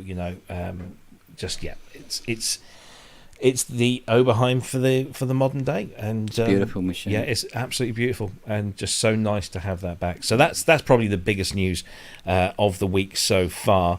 Let's see, what else can we? Well, nothing else matters. That's it. We're done. Well, that's the big news. Yeah. Also, titles. a lot of the presets in this new OB-X8 were done by James, our Cherry Audio's lead sound designer. So another reason to go out and get it. Absolutely. So you've had a finger in this as well. Awesome stuff. Let's see. What should we do? We've got quite a few here. Well, let's stick with. We'll go to one of the big guns. They've announced something. They didn't announce it necessarily at Super Booth. Forgot my name there just a moment. But Roland have introduced the is it Aira? Aira compacts, I'll call it that, and somebody will tell me if I'm wrong. So these are tiny little machines in the ilk of, I suppose, they're going to be compared to the Volkers or the Rolkers, as some people have been calling these. But it's what is it? So we've got 3 little units that can be interconnected or stuck into your laptop as well. There's a beat machine, there's a chord synth, and there's a voice tweaker. They're going to retail for about £200 each, and as you can see, they're quite dinky little things. I haven't really sort of looked into these too much, but I'm not feeling these really. I mean, I know that Roland haven't had any skin in this particular area of the market. The miniature, small, portable, battery operated, use anywhere kind of synthesizers. I don't go for that sort of thing, really. It's not my bag. But what do you think, Ken? Have you can you see some of these on your desk anytime soon? Well, you're talking to a guy who managed to lose a Memorymoog. So I'll be going. Where are they? No, it's no. Only because I don't work that way. That's all. I don't work that way. I wouldn't. Did they have power sockets on them as well? Not just battery, are they? Let's see. I think USB power and battery, but not mains. I might be wrong on that one. I'm just having a look. It looks like USB power and battery only.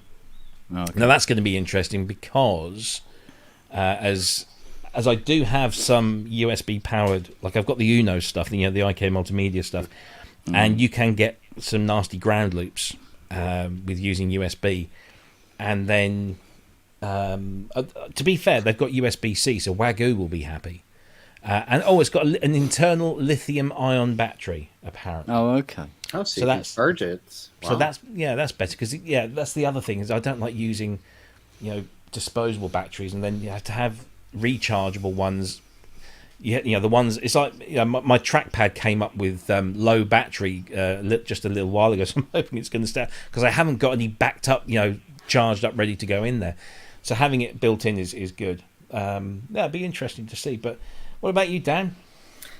I'm not the customer for these things. I mean, I'm a vintage synth guy. I like big knobs and big controls, and anytime, I've got this this little Korg drum machine. The Vulcan, they're fun. I mean, I think it's fantastic that affordable equipment like this is available for musicians that want it. I'm just not the customer for it. Yeah. No, I get that. Feel that. There seems to be a passion, isn't there, for people to be able to create music, out in the park. Yeah. Under the threat of being attacked by ducks at any moment. It's a genre of music now. Yeah. Was it duckcore? Yeah, there you go. There you go. We've just created a brand new genre on the show live. Okay, so that's Roland, Aira, whatever. ACB technology inside, lithium battery charge, USB-C, nice little pocket things. One for the voice, one for the chords, and one for the drums. Available soon for around 200 of your British pounds or American dollars, I imagine. This kind of came left field, this next one, and we actually have a man involved in this in the chat, Dr. Mike Metley. So we'll talk to him about this in detail when he's next on the show, which will be hopefully very soon. But Korg and Bjooks have announced a collaboration. This is the second kind of collaboration they've done with Patch and Tweak, and it comes hot on the heels of another collaboration they did with Roland for their anniversary. But this is slightly different because you can get a book and the NTS2, which is the next module. So we had the NTS1, which is Little Beauty here, which is very nice and cool. You put that together yourself. But this one is an oscillator. It's not just an oscillator, though. It's a whole bunch more. It's effects. It's got tone generating stuff in there as well. And you get this wonderful book called Patch and Tweak with Korg. And you can I think you can buy them individually, but you can also buy them as a package. And that's just a really cool idea. And when I first saw this, I thought, why? What? The book I get, but why a little oscillator? I have never had the need or the urge to have an oscillator, whether it's hardware or software, to monitor my synths. Oscillator. I'm using the word oscilloscope. So thank you, Mike, for picking me up on that one. So an oscilloscope, I've never had the need for an oscilloscope or the urge to have one, because I've never, been dealing with sound. I know that, people like yourself, Kent, as a synth restorer and repairer, it's a vital piece of equipment. But for me, it's like comparing waveforms, when people were talking recently about the loudness wars and the way that things were mastered, and they would rip a CD and then throw it into Audacity and compare the waveforms. And I just think, does it sound good? Yes or no? Does it sound like you want to sound? Yes or no? Do you need an oscilloscope or an oscillator? I don't know. This didn't really appeal to me. But then I found out a little bit more about what this thing does, and I thought, so the oscilloscope is kind of just like one of many things that this thing does. I'll go to Kent first, because you have oscilloscopes. I have one or two knocking around. Yes. Does this appeal? Oh, not in the slightest. But I'm not the guy they're thinking of. Clearly, True, but it's like I said on my show last night, where I said you can buy a dual trace colour digital oscilloscope with all the whistles and bells for about £105, and whereas this thing's like £250 or something. So if you're desperate to see what a waveform looks like, Get one of them. And at least you got other uses as well around the house. Yeah. Find out what your wife's thinking. If only somebody would make that. No, I mean, but it does a whole bunch more than just an oscilloscope. I'm just trying to get a list of specs. Oh, okay. I can't find anything at the moment. It's not only a four input. So we're going to just take the camera off you so you don't feel so in the spotlight there. It's this 4 input full color oscilloscope plus a tuner, spectrum analyzer, a dual waveform generator to give any synth rig an extra pair of oscillators or LFOs. And that's not bad for a tiny little box like that. So and then if you buy it as a package, then you get this wonderful book in the great Bjooks style, which is just glorious and gorgeous and wonderful to look at, and looks great on a coffee table or any bookshelf. So it's a nice little thing. What do you think, Dan? Any thoughts on this one? Oh, I have all the Bjooks. I love them. I mean, they're fantastic, and the fact that Mike Metley is involved in this, I have so much respect for him. Don't blow his trumpet. I'm sure it's going to be a great book. As far as the little oscilloscope goes, I mean, listen, everyone should have a little oscilloscope, and if it does, frequency analysis, spectral analysis, it's a great tool to have, especially with all the little modular synths that people have these days. It'd probably be so easy to take the output of anything and plug it into that scope and see what's going on. Sounds like a great package to me, but I just want to see the book. I love the book. The book's the thing, isn't it? For sure. The book. For sure. But yeah, so that's just trying to find the price for it. Mike, come on, Mike, do some work for a change. Can you just tell us how much that is in the chat? Because I can't find the price there, and I'm being rather lazy because it's Friday. He says it's $5,000. Okay, yeah. So it's that or an OB-8. What do you think? Right, you got to pick one. Yeah, you got to pick one. Come on, Mike, do your work. How much is it? And when can we get it? Is it available now? Whilst we're waiting for him to pull the price to be announced. Oh, okay. They're doing that, are they? Okay. All right. Well, tell us when it's going to come out.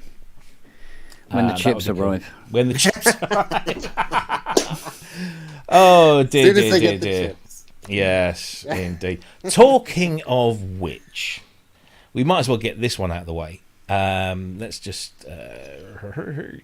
right. Oh, Mitchell's back. Here he is. There we go. So, let's do this one. Because this literally dropped about 10 minutes before we came on air, or thereabouts. And let's play this for the lovely people in the room. Here we go. He says, go. There we go.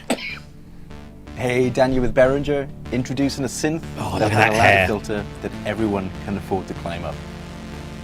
Model 15. So yeah, this just got announced, Model 15 from Behringer. Looks familiar. Using the modular 55 system, Wendy Carlos kickstarted the synthesizer sound revolution in mainstream music back in 1968 with their album Switched On Bach. And through the decades that followed, musical legends such as Keith Emerson and now Hans Zimmer brought this iconic sound to both stage and screen. Opening the experience of this system to everyone, our historically accurate 55 series allows you to create your own unique system with individual modules or pre-assembled as the System 15, 35 or 55. So for those of you who are after the sound of our 55 series of modules but just aren't quite ready to jump into the world of Eurorack, Model 15 is definitely for you. Housed in our familiar semi-modular design, Model 15 is based on the legendary system from back in the 1970s. So there you go, Behringer Model 15 is coming out, guess what, when they've got the chips. So there's no date for it, but they're quoting a price of $329 US. So I haven't had a chance to really look into this other than watch that video clip. I don't want to give oxygen to things that don't exist. That's my big problem with this, because we have no idea what it sounds like, how it plays. You know, we can get an idea, I suppose. But does anybody have any opinions on this one at all they'd like to share with the group? Nope. I'll just chime in and say what a fantastic time to be interested in synthesizers. Because I mean, when I was a teenager and I got into this, nothing was affordable, everything was out of reach. And so 16-year-old me looks at something like the System 15 and says, yes, I could save up some money and I could buy that and I could be able to play with an analog semi-modular synth like that, and not just look at pictures of it in a book and dream about owning one someday. So it's an exciting time. Yeah, absolutely. I think that's probably the best diplomatic answer we've had. Okay, and not being diplomatic, all I can think whenever I see a lot of these is how many computer chips, how many processors are there in a modular 15? Very true. It's got to be let's see, none. That's all I'm saying. Yeah. Okay. No, that's fair. Fair point. Well made. Fair point. Well made. But yeah, it's been announced today, so it's now added to that very long list of new products that we are to expect from that company at some point in the future when the chip supply resolves itself, which I am increasingly told isn't going to be until at least next year, if not beyond that. So who knows? I don't know who's getting all the chips, but there you go. So that's the Behringer Model 15 out of the way. Let's see, what shall we cover next? I appreciate I'm whizzing through these fairly rapidly because there's just so much. I'm just trying to pick. So here's some other big news that I know Kent is going to wax lyrical about for a little while. We've got to make him earn his keep.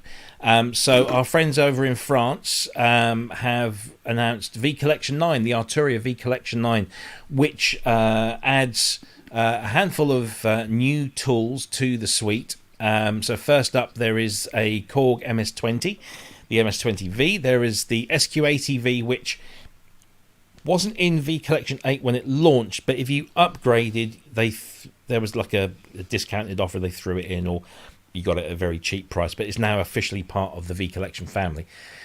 You remember a little while back they introduced all the Augmented Strings plugin with Augmented Strings Intro, which was like a free version. Now the full version appears in V Collection along with Augmented Voices, which Kent was playing around with last night, and it did sound rather lovely.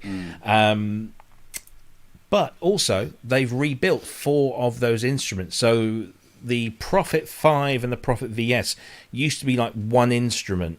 Now they've separated them into just 2 standalone plugins, but they've also rebuilt them from the ground up, as they have with the CS80V and the modelled acoustic piano V. And of course, there's a whole bunch of new sandbanks included in there as well. And if you already own V Collection or parts of it, if you log into your account, you will get a specific upgrade price, but the full price is $599. But if you've already invested in their stuff, you will get some kind of a discount down to about, I think, $149. I think that might be what Ben paid for his. But Kent, you went out and bought the whole thing. You've never had this before, and of course, I think the question on everybody's lips is, how does the CS80 match up now compared to what it was before? Ooh, you're going straight there, aren't you? I'm going straight in for the kill. Yeah, okay.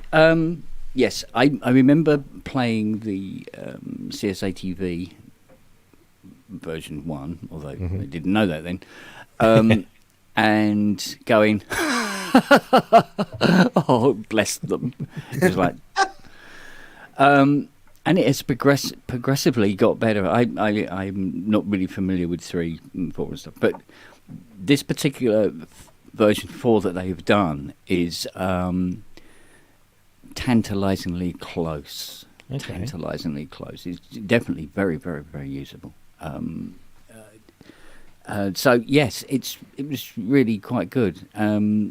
But then I started trying the other instruments as well, and the Fender Rhodes I've fallen in love with, actually. Yeah. Surprisingly, I think it's not on there at the moment, but yeah, that's really pretty.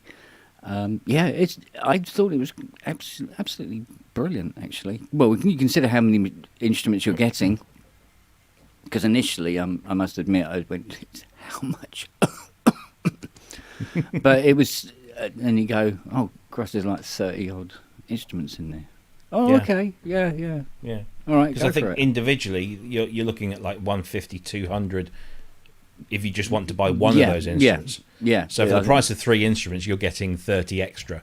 Yeah. Or so yeah. Yeah. It's So it was a bit of a no-brainer in the end. So Yeah. and they're sitting in there lovely in my Cubase, snuggled up next to all the Cherry Audio ones, and I got all these instruments to hand whenever I need them. Yeah. It literally is a one-stop Vangelis shop. It's brilliant.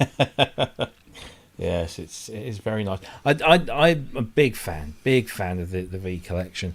Always have been, especially since when their GUI was like really small and just once they sorted the GUI out, that was it. I was in. And I've dabbled with the new CS80. I had a little go with the MS20. I'm not entirely sure if that does anything differently or better than Korg's own MS20 software. I'm a little confused about that because Korg has their own MS20 VST, but now Arturia has a Korg MS20. Are they based on the same code, or are they completely different? I wonder. No idea. No, I was surprised. I mean, I'm fortunate enough to kind of be privy to some of this information before it becomes public.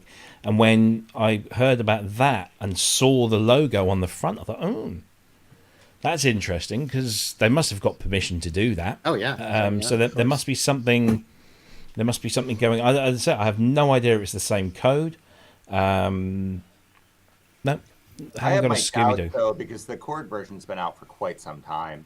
True. So I seriously doubt Arturia, being who they are, that they would just take that code and just stick it on something. That I doubt they would do that.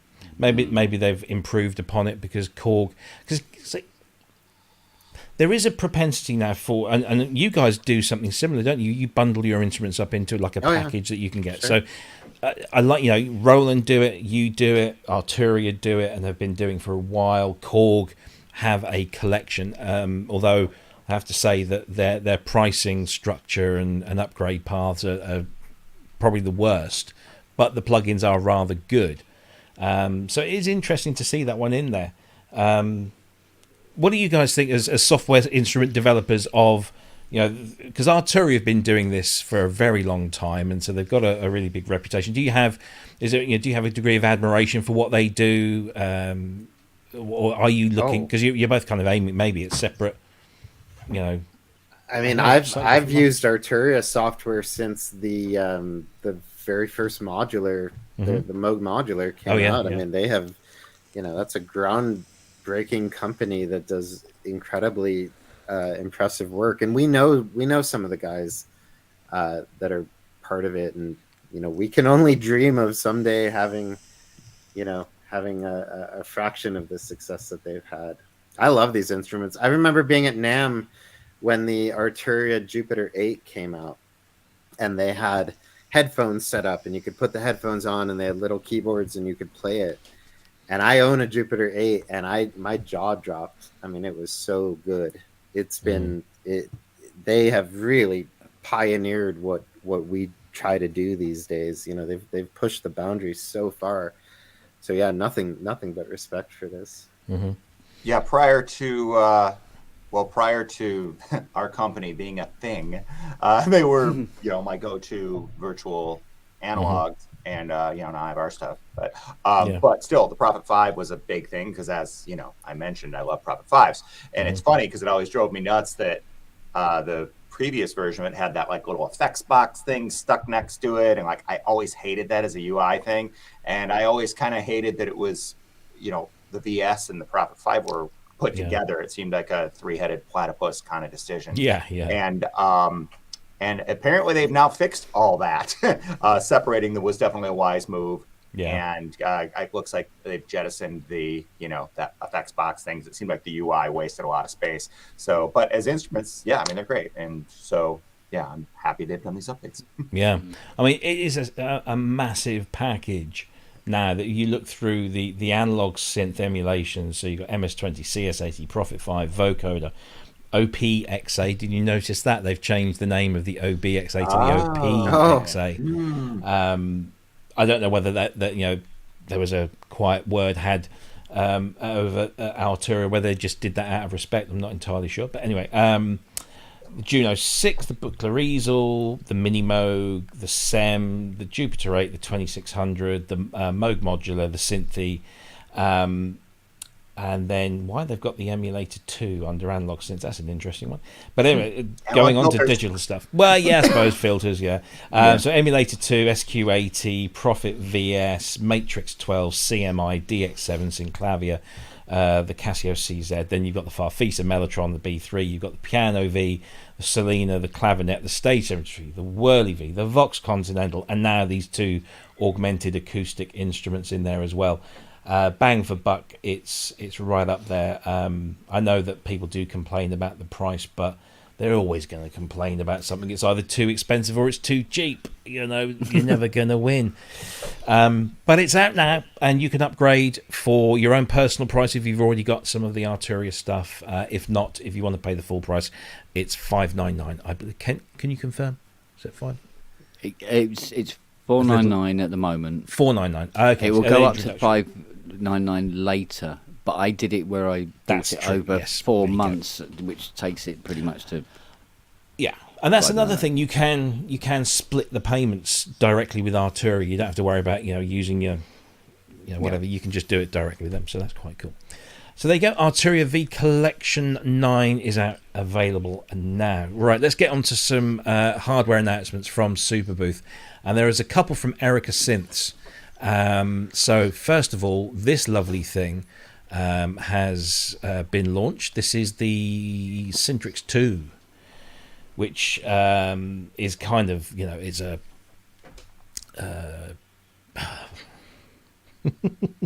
thing. Help me with the name. VCS 3. Thank you. Oh, is it? Or was it VCS3 or? It'd be a Synthy, right? Synthy, sorry. Yes, sorry. Synthy A. Oh, okay. Yeah. So it's kind of one of those, right, but it's a lovely, lovely thing, and it looks amazing, particularly in this black casing with that VU meter and the pin matrix, which obviously isn't a true pin matrix, I think. But anyway, lots of people rave about these. They're gorgeous things to look at, and they sound pretty amazing too. So that's been launched, and then also they launched a Eurorack version of the LXR, which I'm just going to try and find now. Where Erica says LXR02 Eurorack module. So we haven't really spoken about much Eurorack today. So here we go. This is a fully fledged digital drum machine with an integrated sequencer by Sonic Potions and Erica Synths. Came out just about a year ago and is now available as a Eurorack module. So there it is. I'm sorry about the darkness. It's black on black here, so it doesn't really stand out wonderfully well.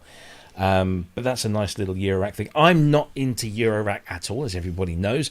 I know Mitchell is. He's got some stuff. No, not so much. How about you, Dan? Are you a Eurorack guy? Oh, you're big format stuff. I have big, but I have a Eurorack that I built up there just so I could get some of the, Okay. So now you're a Euro skeptic. Yes. Yeah. Good. Yeah. So any thoughts on this as a drum module for the Eurorack world? I can't really speak to it myself. I love all the innovation coming out of that community. And unbelievable what you can put in a rack now. Yeah. Yeah. Didn't get the prices on those. Here you go. So let's have a look here. The SYNTRX 2 will set you back €1,800, so it's not particularly cheap. It's in the price of a Synthy A. Yeah. Well, yes, there is all of them for what that costs. Yeah. There is that. And I've stupidly shut down the page. Let's see if I can find the LXR. It's just between the OB-X8 and that SYNTRX. I mean, wow. Yeah. So they're just beautiful equipment coming out. LXR Gorgeous. is €410, $499 US. Both available this summer. Not bad. Interesting stuff there. Now, here's one that did kind of pique my interest, and somebody likened this to a company taking on Behringer at their own game just the other day in a conversation I had. This is Donner. What, not producing things? Well, no, this is it's coming at things in a slightly different way. Oh, okay. So I've never heard of Donner before, apart from in the kebab or a girl I used to go to school with. But Donner apparently are a Chinese-based manufacturer who are quite popular in the guitar pedal market for producing these kind of like mini pedals at very affordable prices. And excuse me, they are now building a bass and analog bass synthesizer and sequencer called the Donner B1. And I think really we ought to listen to it. And they did actually. This is a tough one because I put this on the list of news items for today, and it's only this morning, my time anyway, that they announced that they got a video. So let's play that video so you can hear what it sounds like. Oh, so it would help if I added it to the stream. There we go.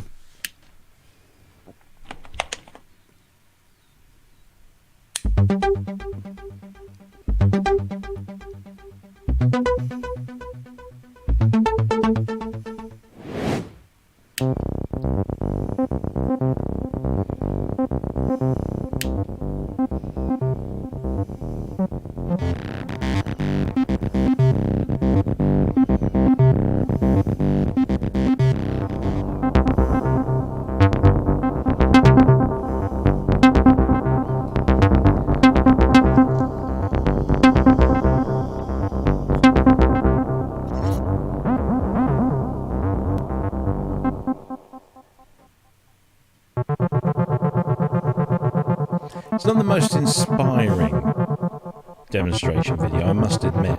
However, I think it's quite obvious what they're trying to do with this thing. They're kind of coming up, I'm going to stop it there. They're kind of coming up with, I guess, like a simplified modern day 303 there. I mean, it's certainly not got the grit and the bite of a 303, but it's very simple, looks very decently made, and it retails for $169, which is incredibly affordable. And it's analog, right? They say and it's analog. Yeah. It didn't sound bad. It didn't sound awful at all, not by a long stretch. It didn't need to be analog, Sort did of, it? back to it. Yeah. So yeah, it's $168.99 with free shipping in stock. We're not waiting for chips here, guys.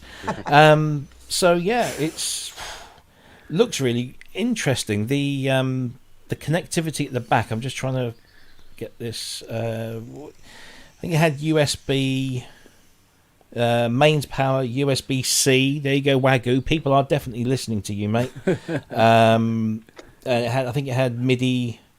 So where are we? Here we go. USB MIDI. MIDI in-out interface connects to regular external MIDI devices. 1/4-inch and 1/8-inch audio ins and outs, plus a headphone jack. So it's like it's fully featured. I mean, it just looks like a really cool little thing. What do you guys think? Any strong opinions on this one? Nice. Can you enter the notes via that keyboard? Yeah, you can. Looks like and then you can pass them on to a machine that does a nice sound. All right, I see what you did there. No. That's harsh. Honestly, I mean, I'm so done with that whole 303 thing. Like, yeah. Well, we were saying this before the show, weren't we? You know, that it's crazy here, 2022. People are still kind of wanting that. But I see that if you can enter the keys, the notes of the sequence via the keyboard, and it can pump it out, but you can do all your little 303 tricks with the unit itself. So you're talking about maybe programming it and then sending that out to... Yeah, so it was like a sequencer. Yeah. I'm in.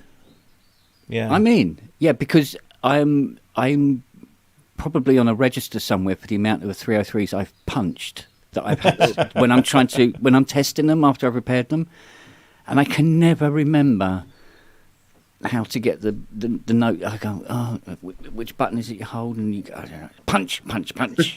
I'm sure it's working here, mate. Yeah. My understanding is that they, like, back in the day, that's why there's so many weird acid songs with so many randomly weirdo 303 patterns. They like turn them on and turn them off and do things to randomly get notes or just mess with it because they were so hard to program a sequence and know what you were getting that people would just sort of randomly mess with them. Yeah. Yeah. I was just looking through the specifications. Let's bring this up here. So it says the B1 controller connects to your DAW via USB MIDI for use as a MIDI keyboard, and the MIDI in-out interface connects to your external MIDI devices for sequencing or as a MIDI controller. So I don't know whether it means it can be sequenced, which obviously it should be able to, but can its sequencing be transmitted? It doesn't really make that clear. So that would be interesting to find out. However, it does also come with a software application that allows you to program the sequence. So this is kind of treading on somebody else's toes, because that looks very much like the Behringer sequencer tool. I forget the name of the actual. I think is it called Synth tool? I think it's called Synth tool. And if you've got a TD3, then you can actually program the sequencer for that in software. So it looks like that's an interesting thing. So let's see if there's anything here that betrays any MIDI forwarding. Oh, here you go. Yeah, MIDI forwarding, keyboard, RT. I'm not sure, but it says sequencer and arpeggiator. Nice. So it looks like you can send the arpeggiated or sequenced MIDI from the B1 to something that you maybe prefer the sound of. But even $168.99 and free shipping. Yeah. That's crazy good, I think. I mean, for something as a company we've never I think this must be their first dip in the toe of the water in terms of synthesizers, unless I'm wrong, because I've never heard of them. But they say here keyboards and pianos, drums and percussion, guitars, guitar pedals. I mean, wow. There's a lot. Well, in actual fact, because I was doing the research for this, algorithms were doing their thing, and I started to see more and more adverts for this coming. I think, how the hell did I miss this? And I think, oh yeah, it's algorithms. But they have been around for some while, so interesting stuff. But that's out now, and it is available. There are no chip shortages where they live. $168.99. So if that interests you, I think that's just for those people who are still clearly obsessed with maybe that 303 kind of thing, or maybe you just want a decent bass synth for something, and you want an analog sound. There you go. I wanted to do this very, very quickly because we spoke about this the other week, and a lot of people said, but what about latency?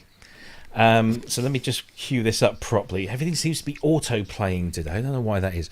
So CME. We love CME here. Everybody take a drink. We're going to mention WIDI. So they invented the WIDI protocol, and they've got the MIDI hardware, which works brilliantly well. But now they're exploring Bluetooth audio and trying to get the latency down to WIDI levels. Now, WIDI operates at around 3 millisecond latency, which is good enough for me. It's imperceivable. It's there, but it's imperceivable. They have now started working on ultra low latency lossless audio, and this was their demonstration video. So we can't read too much into this. As you can see, the one on the left is traditional Bluetooth audio, and the one on the right is their protocol, and they've put I'll just play the video. You'll get the idea. He says,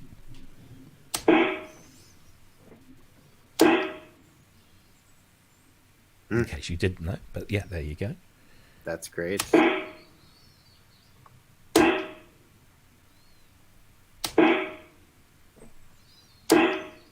That's not bad. That's not bad. Wow. So what you're hearing there is they've clearly got a mic that's picking up the speaker and the guy playing the keyboard. Yeah. And what you see there on that left-hand side, that's the sound of the key going down, and that's the sound of the drum hit coming out. And in the other one, it's imperceivably low. Could they have cracked that nut? I don't know. Is 3 milliseconds latency still too much for using Bluetooth as an audio protocol within, say, a studio environment?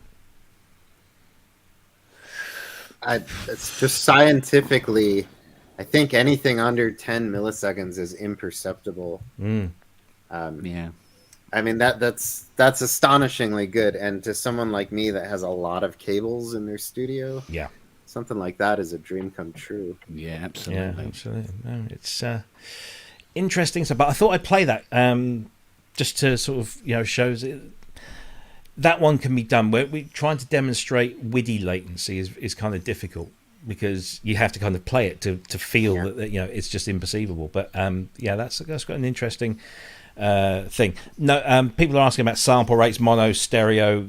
This is not very scientific. This is just their very first. They're still researching this. This is not a product. They haven't committed to anything, but they're sharing their development work, which I think is a credit to them anyway.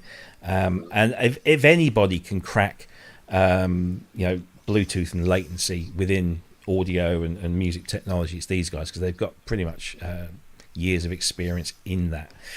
So there you go. That's that one. Let's see. We've got a few more to quickly rattle through. Dreadbox. Dreadbox have got something new, which is interesting. As always, much of their stuff always is. This is the Dreadbox Dysmetria, which is a sequel to a previously available build-it-yourself kit. €200, which is not a lot of money at all for something like this. It's an analog groove synthesizer with a sequencer, full voice analog modular groove synth, rhythm and bassline maker, can be used as a desktop or a Eurorack module. Comes along with dedicated USB to Eurorack power converter, 42 HP if you want to stick it in a rack, 2 analog oscillators, VC voltage control mixer, noise generator, FM section, 2-pole resonant filter, blah blah blah, lots of stuff in there. It comes in a box in bits, and you put that together yourself. You will need to use a soldering iron, or a soldering iron as you say in the United States. Why do you drop the L? I have no idea. But it's there as €200, and Dreadbox do some really, really cool stuff. I don't have any of it, but everything I hear is really cool. I do. And what do you think? I have an Antidote, which is a weird carpless, strong, short delay thing that I actually use for obnoxious flange kind of things on the monitor. Gotcha. It's cool. I like it. But I like it. Yeah. Okay. I'll say, does this appeal? Yeah. I mean, it's definitely. I mean, if you have lots of things that make that kind of sound, maybe not. But if you don't, it's awesome. It's a great value. And I love that the caption, the bullet point said, "Ideal for inexperienced DIYers." Yeah. That makes me want to write like 5 more bullet points. Like, great for people with no talent.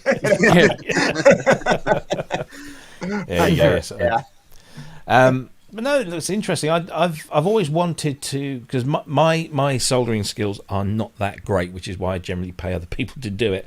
But I would like to learn, and I want to learn on something that I will end up actually using, because I think you invest in it a bit more personally doing it. So maybe that's something that's interesting. But yeah, Dreadbox, the Dysmetria, €200 excluding taxes at the moment. Limited number of kits. So again, they've got chips. Let's see what else was there. Just rattling through them. This one kind of, I just thought, well, why? Actually, that Ryan Reynolds meme, but why, has been rattling in through my head all week this week with a lot of stuff that's been coming out of Super Booth.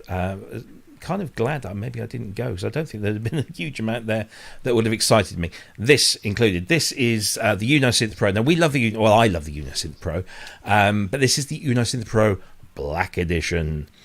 And all that's really changed is the red casing is black. The white keys are now black. And that's it. So it's €349 for a black version. Will this make anybody want to buy an Unosynth Pro that didn't buy one before? I don't know. And it's only, I believe, it's only the desktop version. It's not the keyboard version. Now, I've got the desktop version, and as many people know, I had an issue with the USB cable, because it's USB powered, and you've got to get the right cable to deliver the right amount of power. Otherwise, the synth just doesn't want to play ball. So it does look like it is just the desktop version. and not the keyboard version. Although I do hear that the prices are coming down with these, because that was another complaint with these, that they were rather expensive. And of course there is the free software editor. Our friend James Dyson has done some patches for this as well. But yeah, that's available now in a black edition. Anyone want to quickly comment on that one before we move along? Not really. I've seen a few of these Moog grandmothers in black, and they're pretty sharp. I guess, I don't know. I guess that's the fashionable new thing. Yeah. And why not? Why not? Why not have gear that matches the theme of your studio? It's very true. Yeah. People in special forces will buy them, won't they? So not seen in the dark. Right, let's see, what else have we got here. I was just going to do some housekeeping, just cleaning up my screen, otherwise I get very distracted and all the tabs don't really. So I get rid of those. Oh, there was something new from Polyend. These people are actually making stuff that's making me want to part with cash. The Polyend tracker was incredibly interesting. This is the Polyend Play, which is this rather large kind of Ableton-esque looking type thing with sampling, and it's basically a sample-based groove box, but it's much more than that as well. I did actually have a little video. Let's see if I can put that on. Sorry for the screen jumping around everywhere. I'm trying to do all of this as smoothly as possible. Here we go.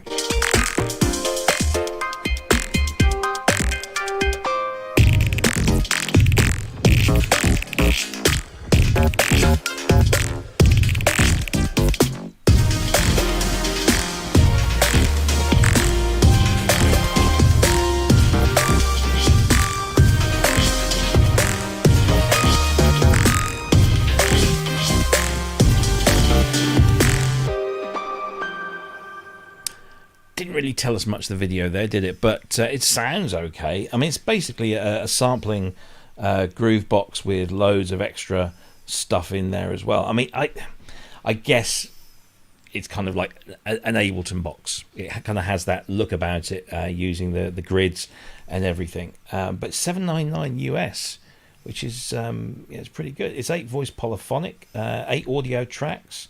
It seems like a really cool device with lots of performance features and sequencing features. Any thoughts on this one? Anybody fancy one of these? I do. I'm such an old school keyboard kind of guy. We're just old farts here, I feel like I've aged out of that sort of thing. But if you've watched, if you ever see someone that can play that kind of sequencer, that kind of equipment, it's stunning to watch. It's just, I can't do it. Yeah. Again, not my forte. It's like what I say in my cover band. We do requests all night, and we always say, like, yeah, we can do any song you can think of as long as it's not after 1990. Yeah. Fine. Let's actually, I didn't feel that video did it much service here. Let's just have a quick look at this little demo here.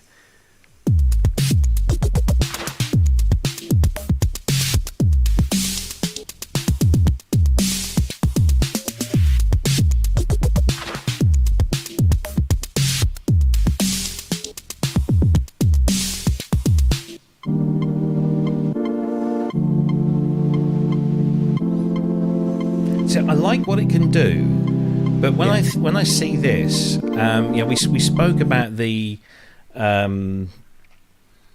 sample track, isn't it, from Sonicware in Japan, which is this small handheld box that's got multi-track sampling and MIDI and audio, and it isn't a grid-based type sequencer. It's almost more of a traditional type linear thing.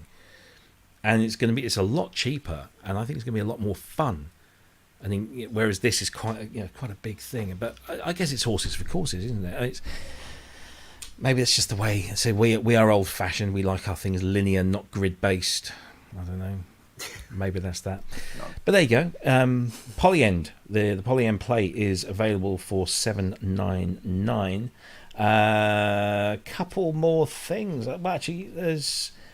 We did the Dreadbox, didn't we? So it literally is 2 more things. This one, biggest laugh of the week. Actually, there was the 2 biggest laughs of the week. The first was the announcement of this and the subsequent price. And then it was the way that price was conveyed to our dear friend Gaz Williams today on a feed that he did with Teenage Engineering on this, which is the new OP1 Field. And yes, that's right. It's £2,000. Wow. For a tiny little OP1, which apparently is quite a bit different to the original OP1. It's got lots more stuff going on. It also features... Don't the original OP1s sell for a ton of money? They do, yeah, absolutely. There's a clear demand for this thing. But what can you buy for 2,000? You know, you can buy a Juno X for that, the new Juno X, which is not a bad piece of gear. No. You can almost buy a Polybrute if you want, you know, analog synth. I mean, I know this does a lot more, but is this really style over substance? Is this a Teenage Engineering the Apple of the music technology world? There is no piece of equipment out there that makes me feel more like an old man than the OP1, because it looks so much like a Casio, and I don't understand that's what it. I think too. Yeah. And yet people pay a fortune for them and love them, and I just don't get it. It's just not for me. I'm not the market for it, but I cannot look at this picture and understand how that's a $2,000 device. Yeah, and what with the mixer that they released last week, the TX6, which was like 1,200, like this big. Yeah. And it's 1,200. I mean, I get that it uses amazing components and has got wonderful design, and it's this, you know, I know that they're building, like they're doing all their own machining. They're not farming this out anywhere. They're doing, which apparently makes it more expensive. But I just people are complaining about the price of the Oberheim. I know, right? Yes, I know. Exactly. It's like I mean, it hasn't even got walnut. No, there's no wood on this at all. At all. I mean, nothing. Man, come on. No, I mean, it's an odd thing. It's like when I talk about how awful the Smiths are right, or Morrissey specifically is. You know, my mom likes to say, "He got famous without you." Yeah. People like this stuff. I mean, you know, I'm kidding, but there is obviously a market for it. People love these things. I mean, if it is sort of smoke and mirrors, maybe it is, but there's a bunch of dumb suckers who buy Apple stuff. Everybody raise your hands. But I don't know if that's an apples to apples comparison, but you know, obviously they have made their they've sort of established themselves this premium brand that makes quirky stuff for, you know, stylish hipsters, and people like it. So I've got this idea. I think we said this last night. I've got this idea of the key demographic, and they wear check shirt with like a plaid waistcoat, and they've got a beard and a man bun and dark denim jeans with turn-ups on, and they ride a penny farthing, and it's, you know, that's, to me, that's kind of like, you know, the people. But I mean, you look through that feature list, and then you start to think, well, actually, there's quite a bit going on here. Whether it's any of it's useful or not, it's all very, you know, good writing a list of things down on a piece of paper or on a web page. But whether any of it is any use, I mean, Andy, Synth Addict in the chat room, was saying last night about using because it's got an FM radio antenna, and you can actually use that as a modulator.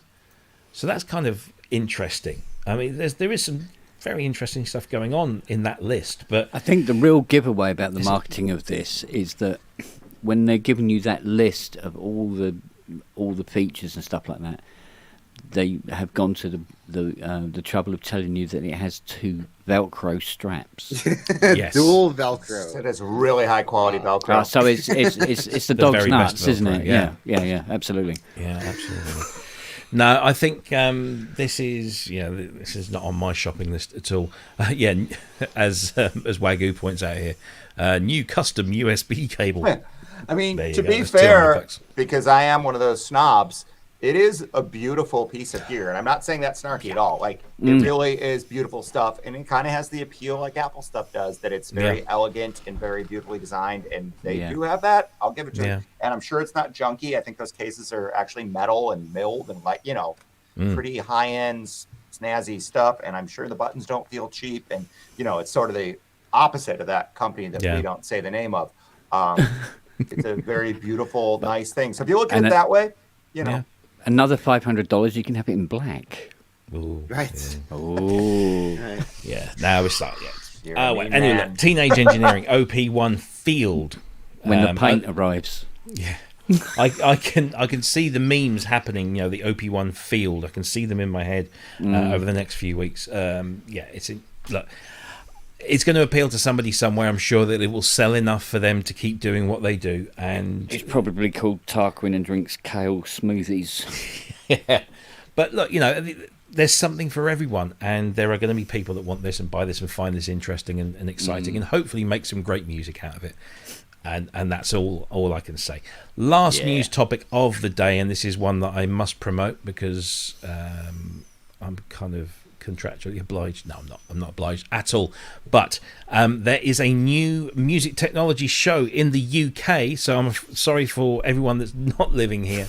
But Sound on Sound, in conjunction with Tileyard London. And if you don't know what Tileyard London is, it's this massive complex of studios and music and audiovisual technology places. And lots of companies have got places there. Spitfire got a place there. Martin Ware teaches a course there. The Tileyard Studios is a fantastic place. It's about 10 minutes from King's Cross in London.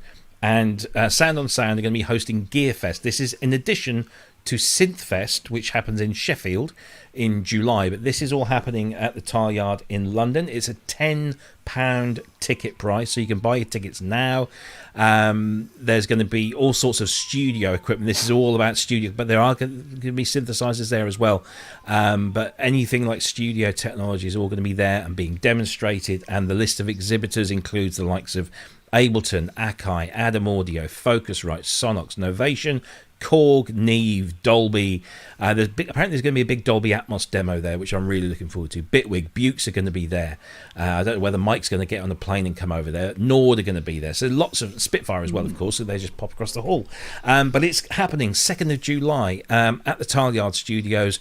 Just simply go to gearfestuk.com. That's all you got to do, and buy your tickets. And when you do, come and see me, because I will be there all day and doing either just messing around, or maybe they're going to rope me in to do something. So there you go, Gearfest UK, something that we can go to. We don't have to fly across in a metal tube catching all sorts of germs. But there you go. So just thought I'd give that a quick plug. And that, folks, unless anything else has come in, I'll do one quick sweep, I promise, just to see if anything else has come in across the wire. No, it hasn't. There we go, and that's seen. So if we've missed anything from your favourite announcements over on Super Booth this week, do let us know in the comments below, and we will try to mop up anything that happens between now and next week on next week's show, and maybe we'll cover a few more things in depth then. But I think that's a show, and first of all, thank you to Dan and to Mitchell for being just superb guests, and for just brilliant information and stories, and your collections there are just amazing to look at. But thank you ever so much for coming on. Rob, Kent, thank you so much for having us. This was awesome. It was a blast. Our pleasure. Our pleasure. And please do come back soon. As soon as you have something that you want to talk about, just let us know. We'll get you back in again. One of you, both of you, whoever. It would be fantastic to have you guys again. So good luck with everything you've got planned that you won't tell us about.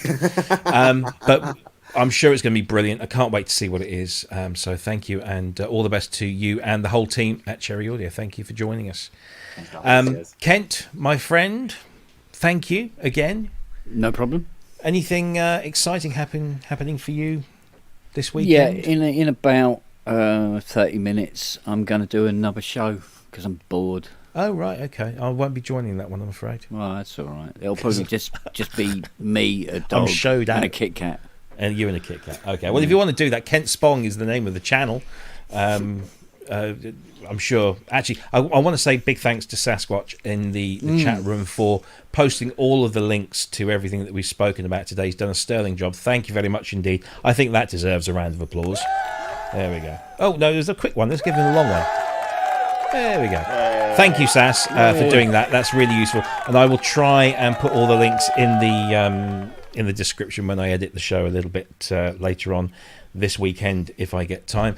We'll be back same time, same place next week. Have we got anybody special in? I think we do. We have Mr. Jim Danica, who is a keyboard player extraordinaire, has a fantastic studio, plays for Michael G. Smith and Amy Grant, and is also the producer of the Backstage Pass sample libraries for use in main stage, of which he's got some brilliant stuff. There's DX Dreams, there's the what's the piano one called? I can't remember. But yeah, there's a whole bunch of stuff. So Jim's going to be telling us all about his stuff that he's been doing with that. Next week, who else have we got coming up? Oh, I'll tell you who we have got coming up. I'm just trying to find the date for you. So yeah, Jim Danica, May 20th. But we've got Elliot Kennedy, songwriter extraordinaire from the UK, who's had more hits than probably all of us have had hot dinners. But on June 24th, we've got these guys from Sonicware. We've got Evan and Chris going to be talking all things Sample Trek, which I'm really excited about because I've gone in on the Kickstarter on that. I'm really looking forward to getting that. So we've got those guys June 24th, and we are booking other people as we speak. So yeah, plenty to come back and see us about. If this has been your first time watching the Pro Synth Network, I hope you enjoyed it. Please do hit that subscribe button, like the videos, share the link with everyone that you know if they're going to be interested, and we will see you same time, same place next week. Thank you, gentlemen. Again, thank you, Kent. Thank you, Dan. Thank you, Mitchell. Have a great weekend. Take care, everyone. See you soon. Bye-bye. So long. Bye-bye.